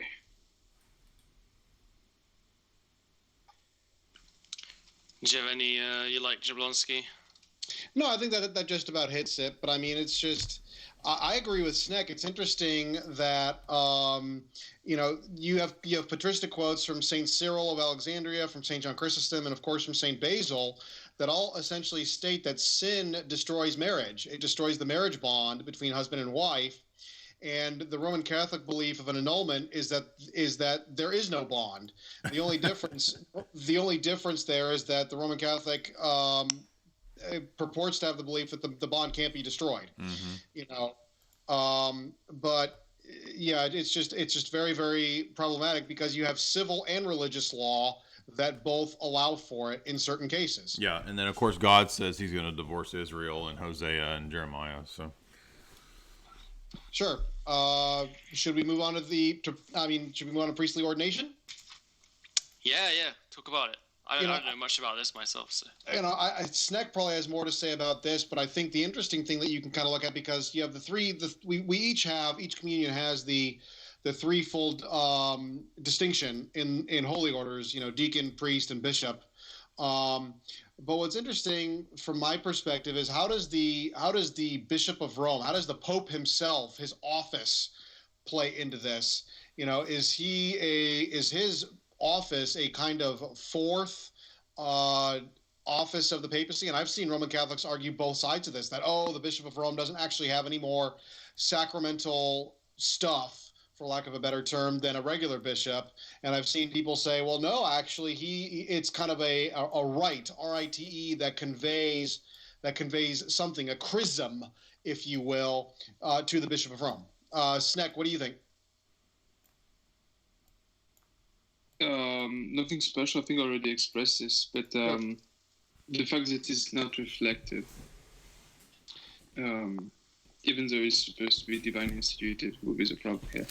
Sure. The other thing I think, that Jay, you often bring up, is from Nicaea 1, where you have, I forget which canon it is, where it talks about how the bishops are supposed to be chosen, and it's always by the synod, the local synod, and somehow that basically changes, essentially. Yeah, after the first millennium, it becomes the norm for the Pope to essentially decide who gets every bishopric in the world But the canons of the first millennium, I mean, nobody even disputes this. It's very obvious that the way that all the bishops were chosen was locally. The other thing, and Sneck, you can kind of talk about this. I think this is in either Gattei's book or Edward Denny's book on the papacy. You have examples all the time of the Pope just unilaterally erasing dioceses and redrawing the borders in a distant country. I think Gattei mentions an instance in France in the 19th century where he completely redrew either all or a significant portion of the diocese in France.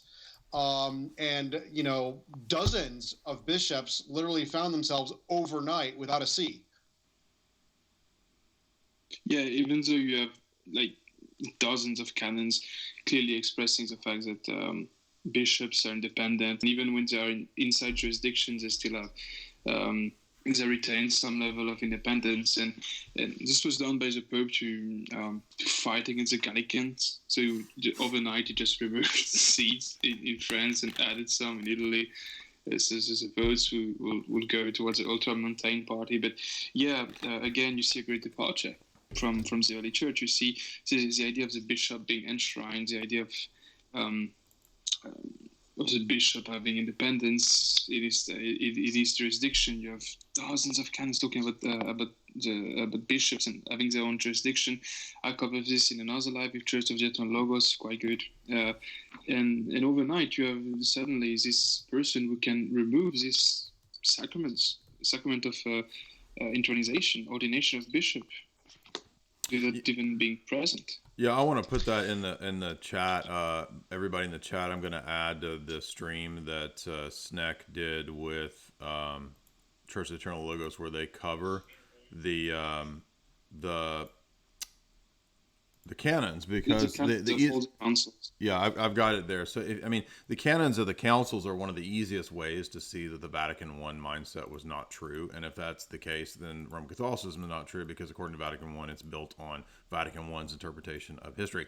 So there you go. You can see their stream, and then again, it's not that hard to figure out that the canons of the councils do not in any way reflect this Vatican I mindset, and rather what they do demonstrate is that it's a doctrine that evolved. Right, eventually it evolved to become the Vatican I mindset after many, many, many centuries of canonical privileges translating and morphing into galactic God Emperor status. Yeah, but sure. Anyway, we can see that the sacrament doesn't match, meaning that historically bishops always been chosen by local clergy, by other bishop, and named by other bishop, and all of a sudden you have ordination. Your ordination didn't go through the Pope, because it happened historically because of the institution crisis in the Holy Roman Empire. That's another story, but all of a sudden, this institution that is fully valid is actually sinful, and you're removed from the church. If Peter was a leader, why wasn't it instituted like this, like is a papal way from the beginning? If both the sacrament and the primacy of Peter come from the same source and are divine, why do you need to wait 1,000 years to say, actually, exactly, the guy that's a killer argument. Killer argument, exactly. Yeah, and you see this with all sacraments. You see all sacraments, they don't match anymore. These are kill shots, trads. Do you not see this? Where was this in the first millennium? Everything has to siphon, filter down through Peter. Really? That's not in the canons. Yeah.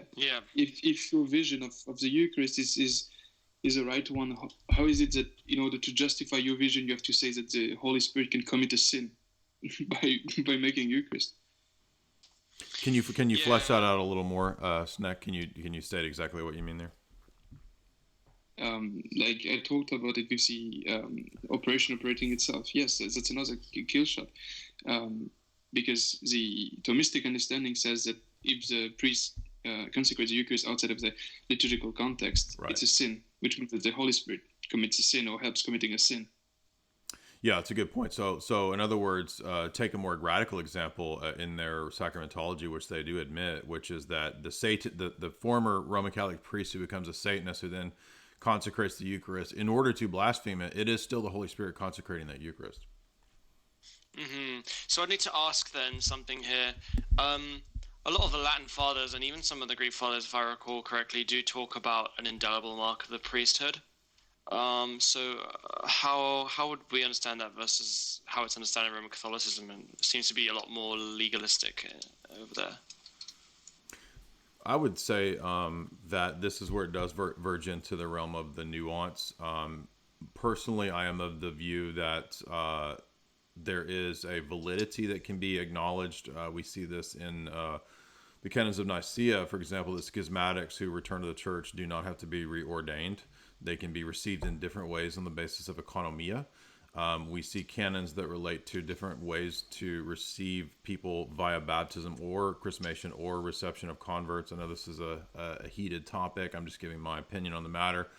I don't believe that the baptismal grace itself is efficacious because of schismatics, right? So if there is a validity that we could say that exists outside of the visible confines of the church, I would agree with Augustine's argument that it is the church, the Orthodox Church, who is conferring that baptism, and the sin of schism is what bars the grace. And so I would agree with, at least the way I understand Father Wyford to have explicated this. This is why you see the acceptance at the canons of Trullo. They do allow for also in Trullo different ways to receive converts on the basis of deciding what was the specific situation in each person's case, right? So baptism, there's a difference. If a person was in an anti-Trinitarian sect, the baptism was done in some crazy way, there needs to be a real baptism, right, that conveys the real meaning of the church's theology, triune immersion, etc. So that's why my view, again, I could be corrected on this. I don't claim to be an expert in canons are can be complex. They can be, a lot of theology and a lot of centuries involved in this. I'm just giving my take. So I'm not, people will misquote me and misunderstand me. There's a section in Exposition of the Orthodox Faith where John Damascus says that we can accept the baptism done in the heretical sects. He doesn't mean that the heretical sect's baptism is valid because it's a heretical sect that baptizes. He's giving you the Augustinian position, which is accepted eventually in some aspects at Trullo, because Trullo accepts the Carthage canons, and then they go into the second Nicaea II accepts some of the Carthage canons. So my point is that from Nicaea all the way up to the Seventh Synod, there's a clear recognition consistently of economia when it comes to the reception of converts, not just for baptism, but even more importantly in regard to what's important in terms of the administration of sacraments, even for bishops, even for clergy. Schismatic clergy are not reordained. So if that's the case, then obviously we're not going to be so legalistic and crazy about baptism itself, right? So does that mean I think that every group out there who's doing, quote, baptism is valid? No. In fact, I don't think sprinkling is a valid form of baptism. But I'm not going to be crazy legalistic about it over into Donatism. I just think it's a very difficult, nuanced question when it comes to the ancient canons.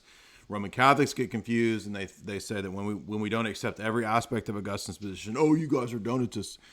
And then the schismatic TOs at times will say, oh, all of the Orthodox, world Orthodox, they're all liberal ecumenists because they don't accept, the Cyprianite position or whatever.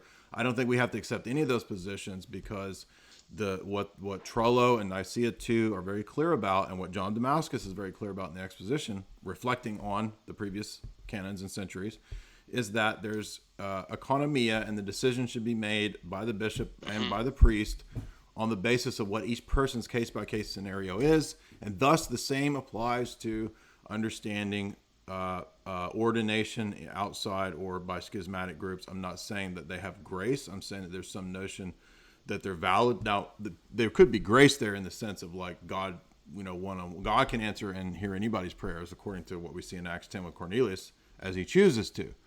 But whether the sacraments are grace-filled by virtue of being just in some, quote, heretical sect, no. But it's just like Augustine's argument for the Bible. When a Protestant has the Bible, is it suddenly unholy because it's in the Protestant church? Of course not. The Bible itself is holy, regardless of who has it. It's the Orthodox Church's possession, regardless of who has it, right? It can be misused, but the thing itself is still the Orthodox Church's possession. This is hence why, if and even the most radical proponent of like the rebaptism type of position or whatever, they will most of the times admit that a Coptic baptism is acceptable. Yeah, Father John Wycliffe said he'd receive a Copt by confession of faith, but he said that he would obviously yield to the bishop if the bishop decided otherwise. Exactly, and that's, I think, the canonical position is that the decision can be made by the episcopate. Yeah, might be nice to have Father John Whitefoot on.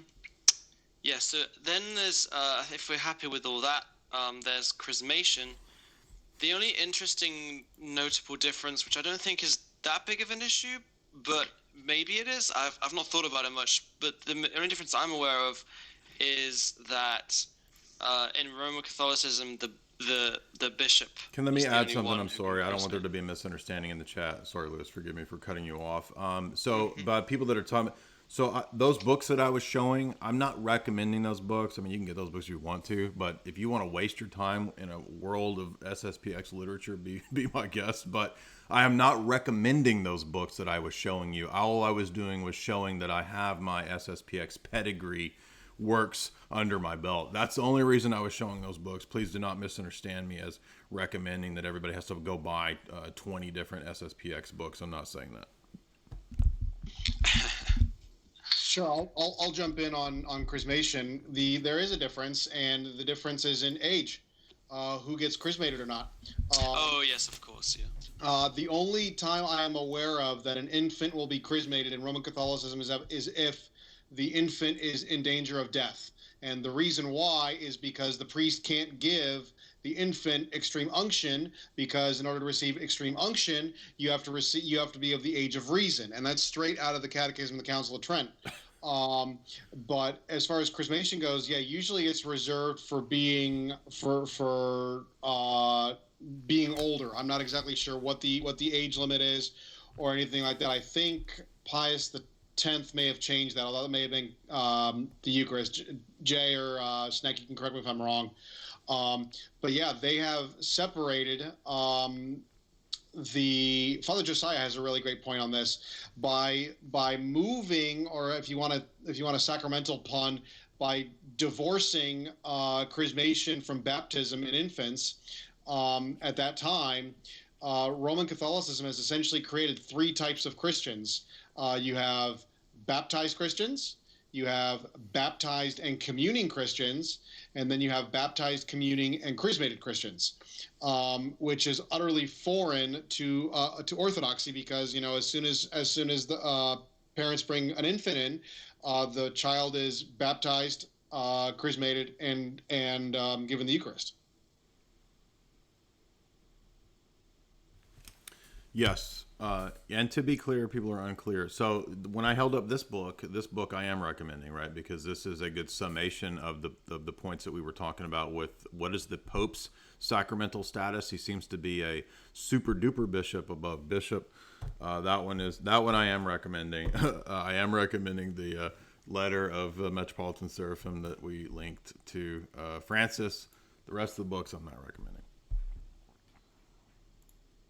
Mm-hmm. And the last sacrament that I think is relevant is confession. Yeah, so I mean, with confession, probably the biggest thing that comes to mind, we can talk about a few other minor things, but the biggest thing is in Roman Catholicism is not the function. I mean, the function is more or less the same, but what you must confess in Roman Catholicism. And this gets into the distinction between mortal and venial sin. And if you're not a Roman Catholic, very briefly, in order for a sin to be quote unquote mortal, there are three things. You have to have full knowledge, so your intellect has to know that what you're doing is what's called grave matter. And grave matter is the second criterion. And grave matter is is the most nebulous, the most kind of undefined one, and that essentially means that it's very, very serious. And I don't want to say the problem, but what's interesting about this is that, if you steal $5 from Bill Gates, that's not grave matter, because Bill Gates can throw $5 every second off a bridge for the rest of his life and still have a gajillion dollars. But if you steal $5 from a bum on the street and that's all he has to his name, that's grave matter. That falls under that category. And the third is full consent to the will.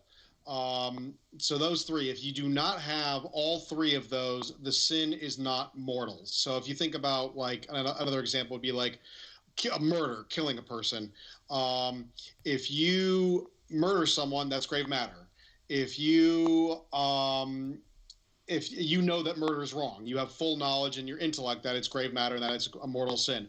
But if you are sleepwalking and murder someone, well, you didn't have full consent to your will, and therefore it's not a mortal sin. The reason why this is important is because if you commit a mortal sin and the only place you can have it forgiven under normal circumstances is the confessional. If you die in a state of mortal sin, you will go to hell. There are some caveats for this. The typical one is you have to make an act of perfect contrition, and that's where you're sorry for your sin because you offended God and not because you're going to hell. If you're sorry for the sin because you're going to hell, that doesn't count. And that's not supernatural. You don't do it with supernatural charity, therefore you're still going to hell. That's my understanding of it. And you also can't receive the Eucharist. If you commit a mortal sin, you are in a state of sin, not in a state of grace, and you have to go to confession first. Then you go to confession, receive absolution, and then when you come out of the confessional, then you're good to go to receive the Eucharist, and continue in your state of grace. Yeah, one thing a lot of Orthodox, including myself, when I first learned about this, get tripped up about, is that when we say that we believe there's, when we critique the view that there's a distinction between mortal and venial sin, that does not in any way mean that we don't think that there are some sins which are significantly worse than others. Quite the contrary, some saints do use terminology like talking about sins being mortal and venial, but that's not the same as the strict, rigorous, that token goes in that slot, that token goes in that slot kind of view, where, well, this is definitely going to send you to hell, and then it's like as if it's all black and white like that. Sure, I think a really good place to see this is the way, so when I first became Orthodox, this was actually probably one of the top three things that I really struggled with is, when do I go to confession? And the way my spiritual father kind of explained it to me, at least he didn't explain when to go to confession. He explained what confession was in the early church. And in the early church, you did public confession, and it was usually reserved for the most egregious of sins. That's where you talk about, like your murder, your adultery, apostasy, things like that. And then you would have to go through your intense period of penance and things like that before you could come back to the Eucharist. Not this, this laundry list of mortal sins that would probably be better classified as, sins of weakness, I guess. They're still serious, of course. They still need to be and should be confessed, of course. But, they're not the type of thing that would keep you from the Eucharist. Yeah, on penance, I mean, it's good you mentioned that, because that is a difference as well. Because in Roman Catholicism, when you go to confession and you say, confession, pretty much every time you go to confession, you'll get some kind of penance. And that penance will usually be something like, well, if you're in kind of more Novus Ordo land, it might be something like do 5 or 10 Hail Marys. But then if you're in Trad land, it will be more like do the Stations of the Cross or something like that. But in Orthodoxy, penance is reserved for much more serious sins. And penance, as it's usually traditionally been understood as well in the canons, is being barred from communion for a certain period of time. That's my understanding as well. The other thing you'll get into it is, and it depends on how traditional you get, is, you can do your penance, and if you do your penance with enough virtue, then it'll erase the temporal punishment of your sins. And if you do it with a lot of virtue, then it'll erase the temporal punishment of your sins. And if there's extra virtue or merit left over, then that goes into the treasury of merits, which then you can use to, get souls out of purgatory or something like that. Yeah, here we are at the role-playing game hit point, the most exasperating, complex Final Fantasy maze of all time. Yeah, I'm dead serious, by the way. Sneck's analogy is a joke, but it's the most fitting thing I've ever heard. I mean, let me pull this up, this whole chart here for you, in case you were lost and you need the map. By the way, the map is also hidden. We have discovered the hidden map. It was underneath the temple in the city here in our Final Fantasy world that we are inhabiting. I'll put the special hidden map up for you guys to help you navigate the role-playing game that's known as Trad Catholicism. As you can see here, here's your, this is the simple way to be saved in Roman Catholicism. For you, all you guys who don't know, here it is, really easy. Go ahead, you guys can talk, and I'll lead people through the map. Go ahead. Sure. No, the other thing that this leads to, and that really begs the question, I think, is. I think Sneck wanted to add something. Please go ahead, Sneck. Oh no! When it comes to this map, the problem is here. Is the idea is that you can fully rationally understand God, and God is a board game, and God is a flow chart. There is everything is under your control. You don't have to fear the judgment because you can prepare for it. You know that which sin will get you where, and how to avoid this, and who to pray, and it's. It is like a board game too. To the point where God just becomes, at best a software, at worst a video game, and I think it's sort of blasphemous to start seeing salvation in this way and try to lay it out in this specific way, like literally like a board game. It is. It's just like life. It's just like we're moving the little puzzle pieces across the Trivial Pursuit board. Exactly. Hope you got the right questions and the right. If you don't have the right Amazon book list, good luck for you, bro. The other thing that I think, and this it begs the question, and I know some trads and some, not just trads, but some Roman Catholics will get stuck in this. Is this problem of scruples? I had a hard time with it for the longest time, which is, you do something, you commit a sin, it's a sin, but then you get stuck and you wonder, well, is what I did a mortal sin or not? And so you'll run through the checklist, the three things, and you'll do it over and over and over and over again. And you'll just get stuck with it. And it's like if you know any computer programmers out there, it's an infinite loop. You'll just get stuck. So I remember a couple of times, I had issues where, like on a Saturday or a Sunday, I'd go to, the sports bar to watch a sports ball game or something. And, I had a beer or two. And, then I realized I had to drive 6 blocks home. Right. And I drove home and I realized that, I probably shouldn't have driven. Or, just whatever. And then I thought to myself, did I just drunk drive? Exactly. Good point. Am I in a state of mortal sin now? Mm-hmm. I have no idea. I'm pretty sure I'm in a state of mortal sin. And depending on the day, if I was, quote unquote, feeling better, I would be like, oh, well, I know that Saint so-and-so says if there's even a question that you're in a state of mortal sin, you're not. Okay, problem solved. I'm going to bed. On my worst day, on other days, I would drink some water and then freak out because I would be convinced that I was going to hell, and I would find a mass or I would find a priest that could hear my confession. I would drive 45 minutes away. Yeah, I've been there. Yep, done that. To go to confession, to get the stain off my soul, or to get the sin off my soul, and it just begs the question. But then you have to factor in also, the noetic effects of sin. Roman Catholicism does believe in, the darkening of the intellect and the weakening of the will. So if your intellect is darkened and your will is weak, can you really be sure that you had a fully formed intellect and a strong enough will And then the other thing, even another layer of this is you're using your intellect in a state of sin to assess your intellect when you were in a state of grace. And we all know that when you're in a state of grace, your intellect is enlightened by grace, by faith. And so therefore your intellect is, I guess, better when you're in a state of grace than when it's in a state of sin. So you're using your intellect in a state of sin to assess your intellect in a state of grace. Yep.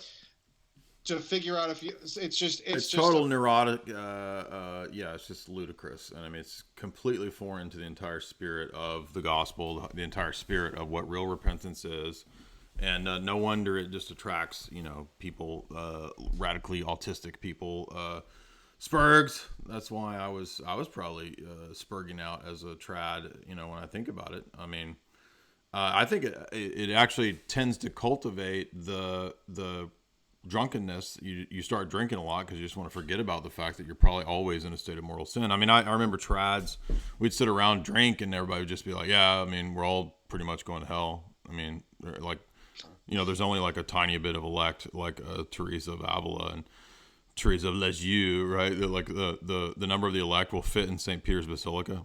So that's probably not you, bro. We're all damned. You might as well just drink. Yeah. But yeah, no. So and then you have the kind of quote unquote accidental differences in confession. In trad land or in Roman Catholicism, you'll go sit in the box for however long. You'll confess your sins and that's it. And then you'll come out. Whereas even the uniates will do the same thing as Orthodoxy. I confessed to a uniate priest at one point, and he'll stand off to the side, and you'll confess in front of an icon of Christ and everything. But the mortal venial sin, I think, is the biggest thing. Again, not to say that there isn't mortal sin. Even my spiritual fathers have said there is mortal sin, but we just have a different understanding of it. Right. Yeah, I mean, John isn't given a. We don't have power left. Yeah. But yeah, we understand that there's a difference, but we don't have like this. So speaking of the passage in John, sorry, Snack. After you said your thing, Snack. I know Jablonski did some research. I think he did some research on John, how the fathers look at it. I think I could be wrong though, but yeah, go ahead, Snack. No, just as the difference is, in us not having like specific methodologic, scientific classification for something that is ultimately metaphysical speculation. Right. We don't make God fit into boxes, because if we wanted to make God fit into boxes, we wouldn't even be Trinitarian. Exactly. We would just say, things need to be purely logical. Right. God cannot be united and distinct. The energies cannot be. Right. I mean, they do it with the energies. They don't do it with the Trinity. The Muslims are more coherent. They think God is purely naturalistic. They think the world is not fallen, so therefore they can derive divine law from observation of the world. And they also deny the Trinity because they want to make God fit into boxes, box being the skull. We don't do that. Actually, the Muslims are more coherent than the Roman Catholic in this sense, because they fully subject God to the intellect and to the laws of logic. The Trinity isn't logic. Right. And, basically, this idea, and your stream on natural theology and your stream with Dr. Bradshaw also shows this. Right. We understand that there are some things that are relational. We understand that there are some things that we cannot understand, and we understand that there is things that are metaphysical speculation, and we can't really talk about it. The father would say, "Oh, you're looking into the sun." Right. Exactly. Yeah. You're gonna get nuked. Yeah. So Jablonski, did you have any comments about the passage in John which they used to say about the mortal sin, venial sin? And I know Jay was going to say stuff, so maybe Geoff and then Jay. I did a bit. I didn't do a whole lot. I think Jay's probably more qualified to talk about it. But the thing that I think that it's a really, really good point that just literally just occurred to me is to kind of go look at where else does our Lord talk about sin in these kind of stark terms of sin leading to death and everything. Right. And the only example I can really think of is the unforgivable sin of blaspheming the Holy Spirit. And that's simply, and if you look at the context of that comment, that's when Christ is driving out demons, and the people and some of the Jews are saying that he drives out demons by the prince of demons. So it's literally calling the spirit of God the spirit of evil, is what they're doing. Right. And so that's what it is. It doesn't talk about murder. It doesn't talk about apostasy. It doesn't talk about all these things. So those things, of course, do remove you, but mortal sin would be, near as I can tell, would be sin that's unrepented of, sin Exactly. that literally separates you from God, in that sense. Yeah, that's why we don't find the church fathers doing the mortal venial list and having some scientific treatise under a microscope of how you figure out which ones you did and which ones you didn't. Better write them all down. And again, nothing wrong with writing down, what you wanted to confess. That's not the point. The point is that it's not like Sneck said, this sort of like multiple choice test science, investigation where you're trying to figure out what the list is and where, because for example, even in the generic categories within Roman Catholicism of the 7 deadly sins, one of those that's listed is pride. Now, pride is the root of all sin, and St. Augustine says that pride is, all of our sins at root are pride, sure. But the problem is that how would I classify, let's say I'm in an argument with somebody and I get prideful. Was that a mortal sin? Well, in the Roman Catholic, crazed system of trying to run through all this hamster wheel in your head of rationalization and examination, maybe and maybe not, right? It all depends on all these different things. But how can something that's like the root of sin not be a mortal sin if it's a deadly sin, but also not a mortal? I mean, it's just silly, right? Just all these kind of like absurd, obsessive classifications. They don't even work when you start to break them down and make sense of which ones, count as grave and which ones are not grave, right? It really just doesn't make any sense. I mean, does the Holy Spirit leave at a certain point? I mean, it just doesn't make any sense. But it does make sense when you understand that system has gone awry and is based on a bunch of innovations. So what's your comment on the passage in John's epistle about sin that leads to death? No, I've always taken it in the exact same way that he explained it. That, I mean, it's either referencing Christ's mentioning of the unforgivable sin, or within the context of John's letter, it seems to suggest the sin of either just rejecting the call of Christ, or just rejecting the idea of repentance in general. Mm-hmm. Well, the only last thing I think we could maybe cover is the difference between how saints are canonized, but up to you guys whether or not you want to do that or conclude.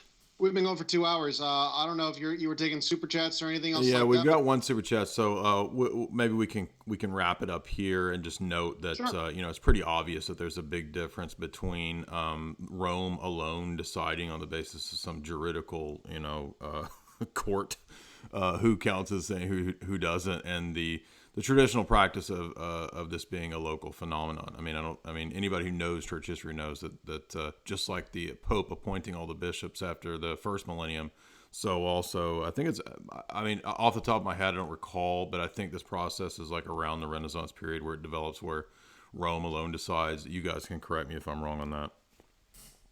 Yeah, it's post-schism. I would just want to add regarding this that Rome itself, today's Roman Catholic Church admits that at some point there was no formal process to become a saint. Mm-hmm. But now the Pope is all powerful and he can make saint, and the other problems like he can remove saints. So you have saint who entered tradition. Yeah, right. Simon of Trent. Traditionally, we see all the tradition, and that were removed. So at some point there was a scandal because St. Catherine of Alexandria, St. George were removed. They're back Simon of Trent, the normal calendar. Some saints were just pushed to the Uniate calendars, and you have saints who just became legend. All of a sudden, the church venerated them as a holy real person, like St. Christopher, and all of a sudden, they're just, it's a legend. It's not a real saint. So that's actually a Baptist argument, but it's valid. Is what man can do, man can undo, which means that there is no divinity.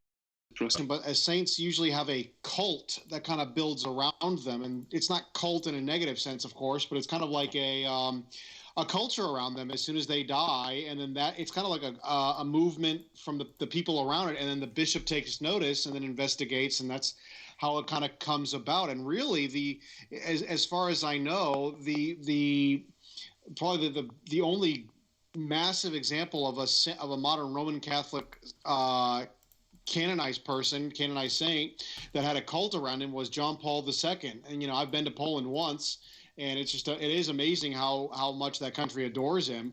But all the other ones, it's just kind of this, like you said, Jay, it's just kind of this, well, first it was we have to have 2 miracles before beatification, and now we need 2 more miracles for canonization. We have this servant of God layer, then we've got this venerable layer, then we've got this, blessed layer. Now we've got full sanctity layer. Yeah, need more XP for the next level. Yeah, exactly. All right, let's move to the super chats. Unless Lewis, you have anything else you want to close with? No, I think that's about it. I think we're done. Nicodemus the Pharisee, $5. Jeff, you want to say something? Nope, that was it. Okay. Nicodemus the Pharisee, $5. He says, God creates souls for children conceived by adulterers and fornicators without being complicit in sin. Isn't this the same as ex opere operato in terms of natural law?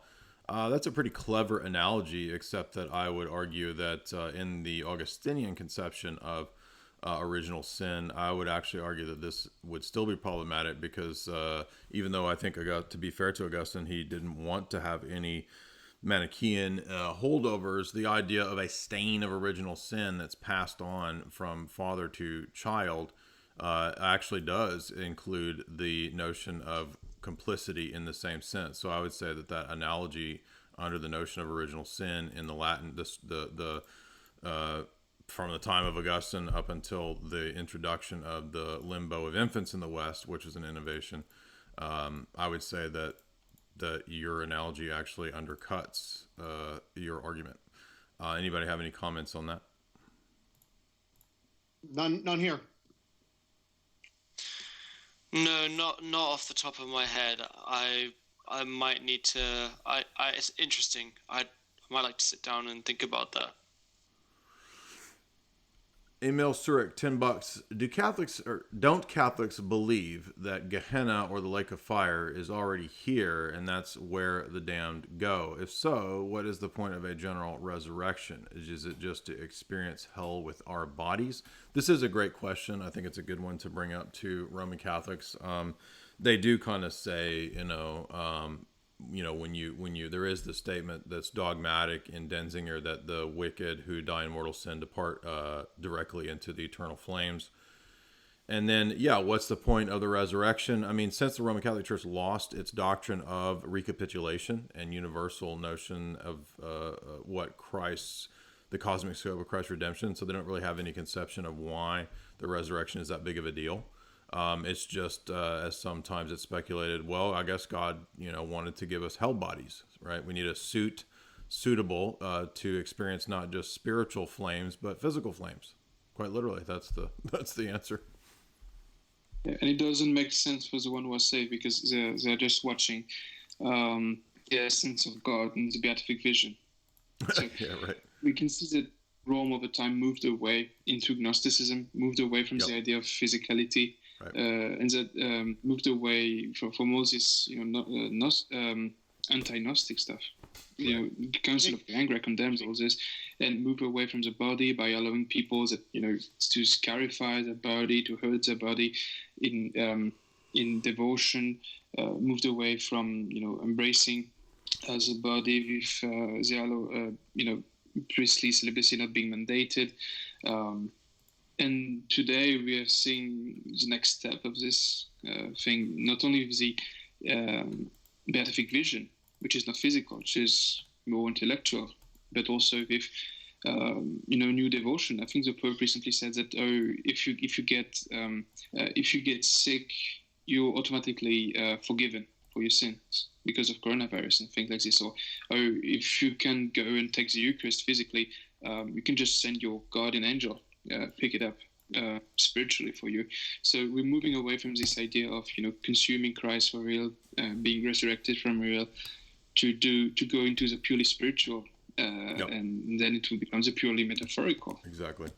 Yes. Hey, Jay, didn't you, you might know this, doesn't Aquinas somewhere say in the Summa that where he talks about the beatific vision, that he talks about the resurrection, and if I remember correctly, he actually states that getting the body back will not constitute any part of the essential beatitude Yep. of the elect. It will think actually that's be right. like an accidental in the philosophical sense. Yes, because it's which just begs the question: why is this Why literally even one need it? entire What's the point? sentence of the creed talking about this? Yeah. The creed talks about this specifically. And if I think that's correct in Aquinas, and even if it wasn't, it doesn't really matter, because the whole idea of the beatific vision makes the resurrection and of the body and the new heavens and the new earth essentially irrelevant. Sure. It also removes the possibility of choice, because they'll say, "Oh, but you're actually truly free because you can only will the essence of God, and that's what it is to be truly free." But actually, no. Even in the pre-lapsarian state, free will allowed for the choice of multiple goods. And all the church fathers, when they define free will, whether pre-lapsarian or post-lapsarian, and I would argue after Origen, when he's condemned, in the eschatological sense, free will still has a necessity of freely choosing, right? We have a body, we have the energy of our will still in the eschaton, and so we have to be able to make choices. There's not choices if there's only the essence of God, because the intellect has to be fully satiated and unmoving. It can't change. It can't move to a different state from choosing and willing that to choosing and willing that. That would be a movement away from the good, which is only one and singular and is the essence of God in that system. This is why the beatific vision compromises the reality of the eschaton, and it means that we don't have the ability to move up into God for all of eternity, as the Eastern Fathers say. It also makes the body essentially pointless and worthless in the eschaton, and conceivably even a hindrance to the experience of the eschaton. If the body is essentially just something, like you said, accidental or irrelevant to the beatific vision experience, then what is the point of getting the body back? And would it not then also be a hindrance to that experience? And yet, what do we see in the resurrection of Christ? A body, the same body, right? So as Sneck pointed out, it is 100% Gnostic. Nicodemus the Pharisee, $5. Civil law is extremely organized, defined, and categorized. It sounds like you were saying God's law is more loose and vague than man's law. Depends on what man's law you mean. There's different types of man's law, and this is common amongst trads, where they will try to make these arguments about Roman law theory or the emperor. If the emperor was a gigantic imperium, then why isn't the Pope a gigantic imperium? These are bad, false analogies. You can't make the reverse analogy of reading into the divine law and God's law what is the obsession of medieval scholasticism. That's why when you read the church fathers, they don't have the medieval scholastic mindset and attitude. They do not have these obsessive approaches that you have in post Tridentine Catholicism. So your comparison itself would be remedied if you were to undergo the remedial process of the Eastern Fathers themselves. Yeah, I mean, there's a layer of there's an additional layer to God's law that isn't there with civil law, because in the faith you're actually developing a relationship with a person, whereas in civil law you're just following rules. Great point. I mean, that's not what Christianity is. It's not about just following certain rules. And because salvation is a process in in our souls, in our bodies, and in our lives, and it has many multifaceted aspects to it, and it's noetic. It's a lot more complex. It actually probably infinitely more complex than like a civil law laid down in the state. Yeah, beware of the leaven of the Pharisees. Exactly. So no, it's not. It's the Orthodox Church is not unclear. The Orthodox Church just doesn't put undue burden on people, and it also doesn't make things. The system in Tradism lends towards scrupulosity. It really does. I think exactly. Yeah, I mean, the scrupulosity is the manifestation of a mindset that is a misunderstanding of God and His character, and I think that's the root of the problem here. Is that man's noose needs to be healed, and we have to be aware of the leaven of the Pharisees, and the problem that we have in this eventual mindset of the Tridentine scholastic attitude is nothing but the Roman Catholic version of Phariseeism. I mean, it's down to the point where if you sneeze, you've committed a mortal sin, and the sacrament isn't confected. It's that crazy. So, all right, we're gonna have to wrap up. Emil, I appreciate that $2. Can I just add one last thing? Sure. Can I just add one last thing? Like just deepen that a bit. In the civil law, for example, you could just go through the motions of the law and not do any wrong things. Say you could not kill anyone, not rape anyone and all that stuff, and you'd be fine. Even if you interiorly in yourself feel really inclined and desirous to do that, and you're fixated and but Jesus says you can murder in your heart and you can commit adultery in your heart, and these things are a lot more nuanced and complex than the civil law. Great point.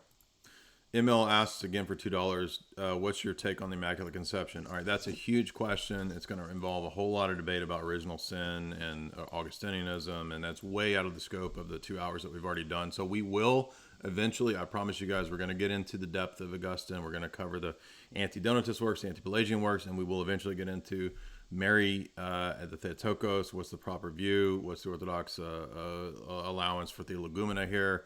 We'll get into that later, but we can't go too long tonight. But thank you for that. But we will do that eventually. Say what? 20 minutes of talking about this. I think Greg Trulio has a lot of videos about this. Yeah, go check out Craig's channel. Craig has a great bunch of videos on that. Yeah. All right. Thank you guys very much. The Immaculate Conception needs its own stream. It does. Yeah, we can't. Yeah, we'll do that eventually. But Craig has some good stuff on that for now. And thank you, Geoff. Much appreciated for you taking your time and coming on and sharing your experiences. And hopefully we can reach out to more trads like myself and like you. Thanks for having me on. I appreciate it. All right, absolutely. And Snack and Lewis, thank you for joining me again. Everybody, go check out the stream that Snack did with Church of Eternal Logos. Check out David's new videos. Check out Craig Trulio's videos. And check out the Bradshaw stream. Check out last night's Bradshaw stream, and please like and share. This one was really great. All right.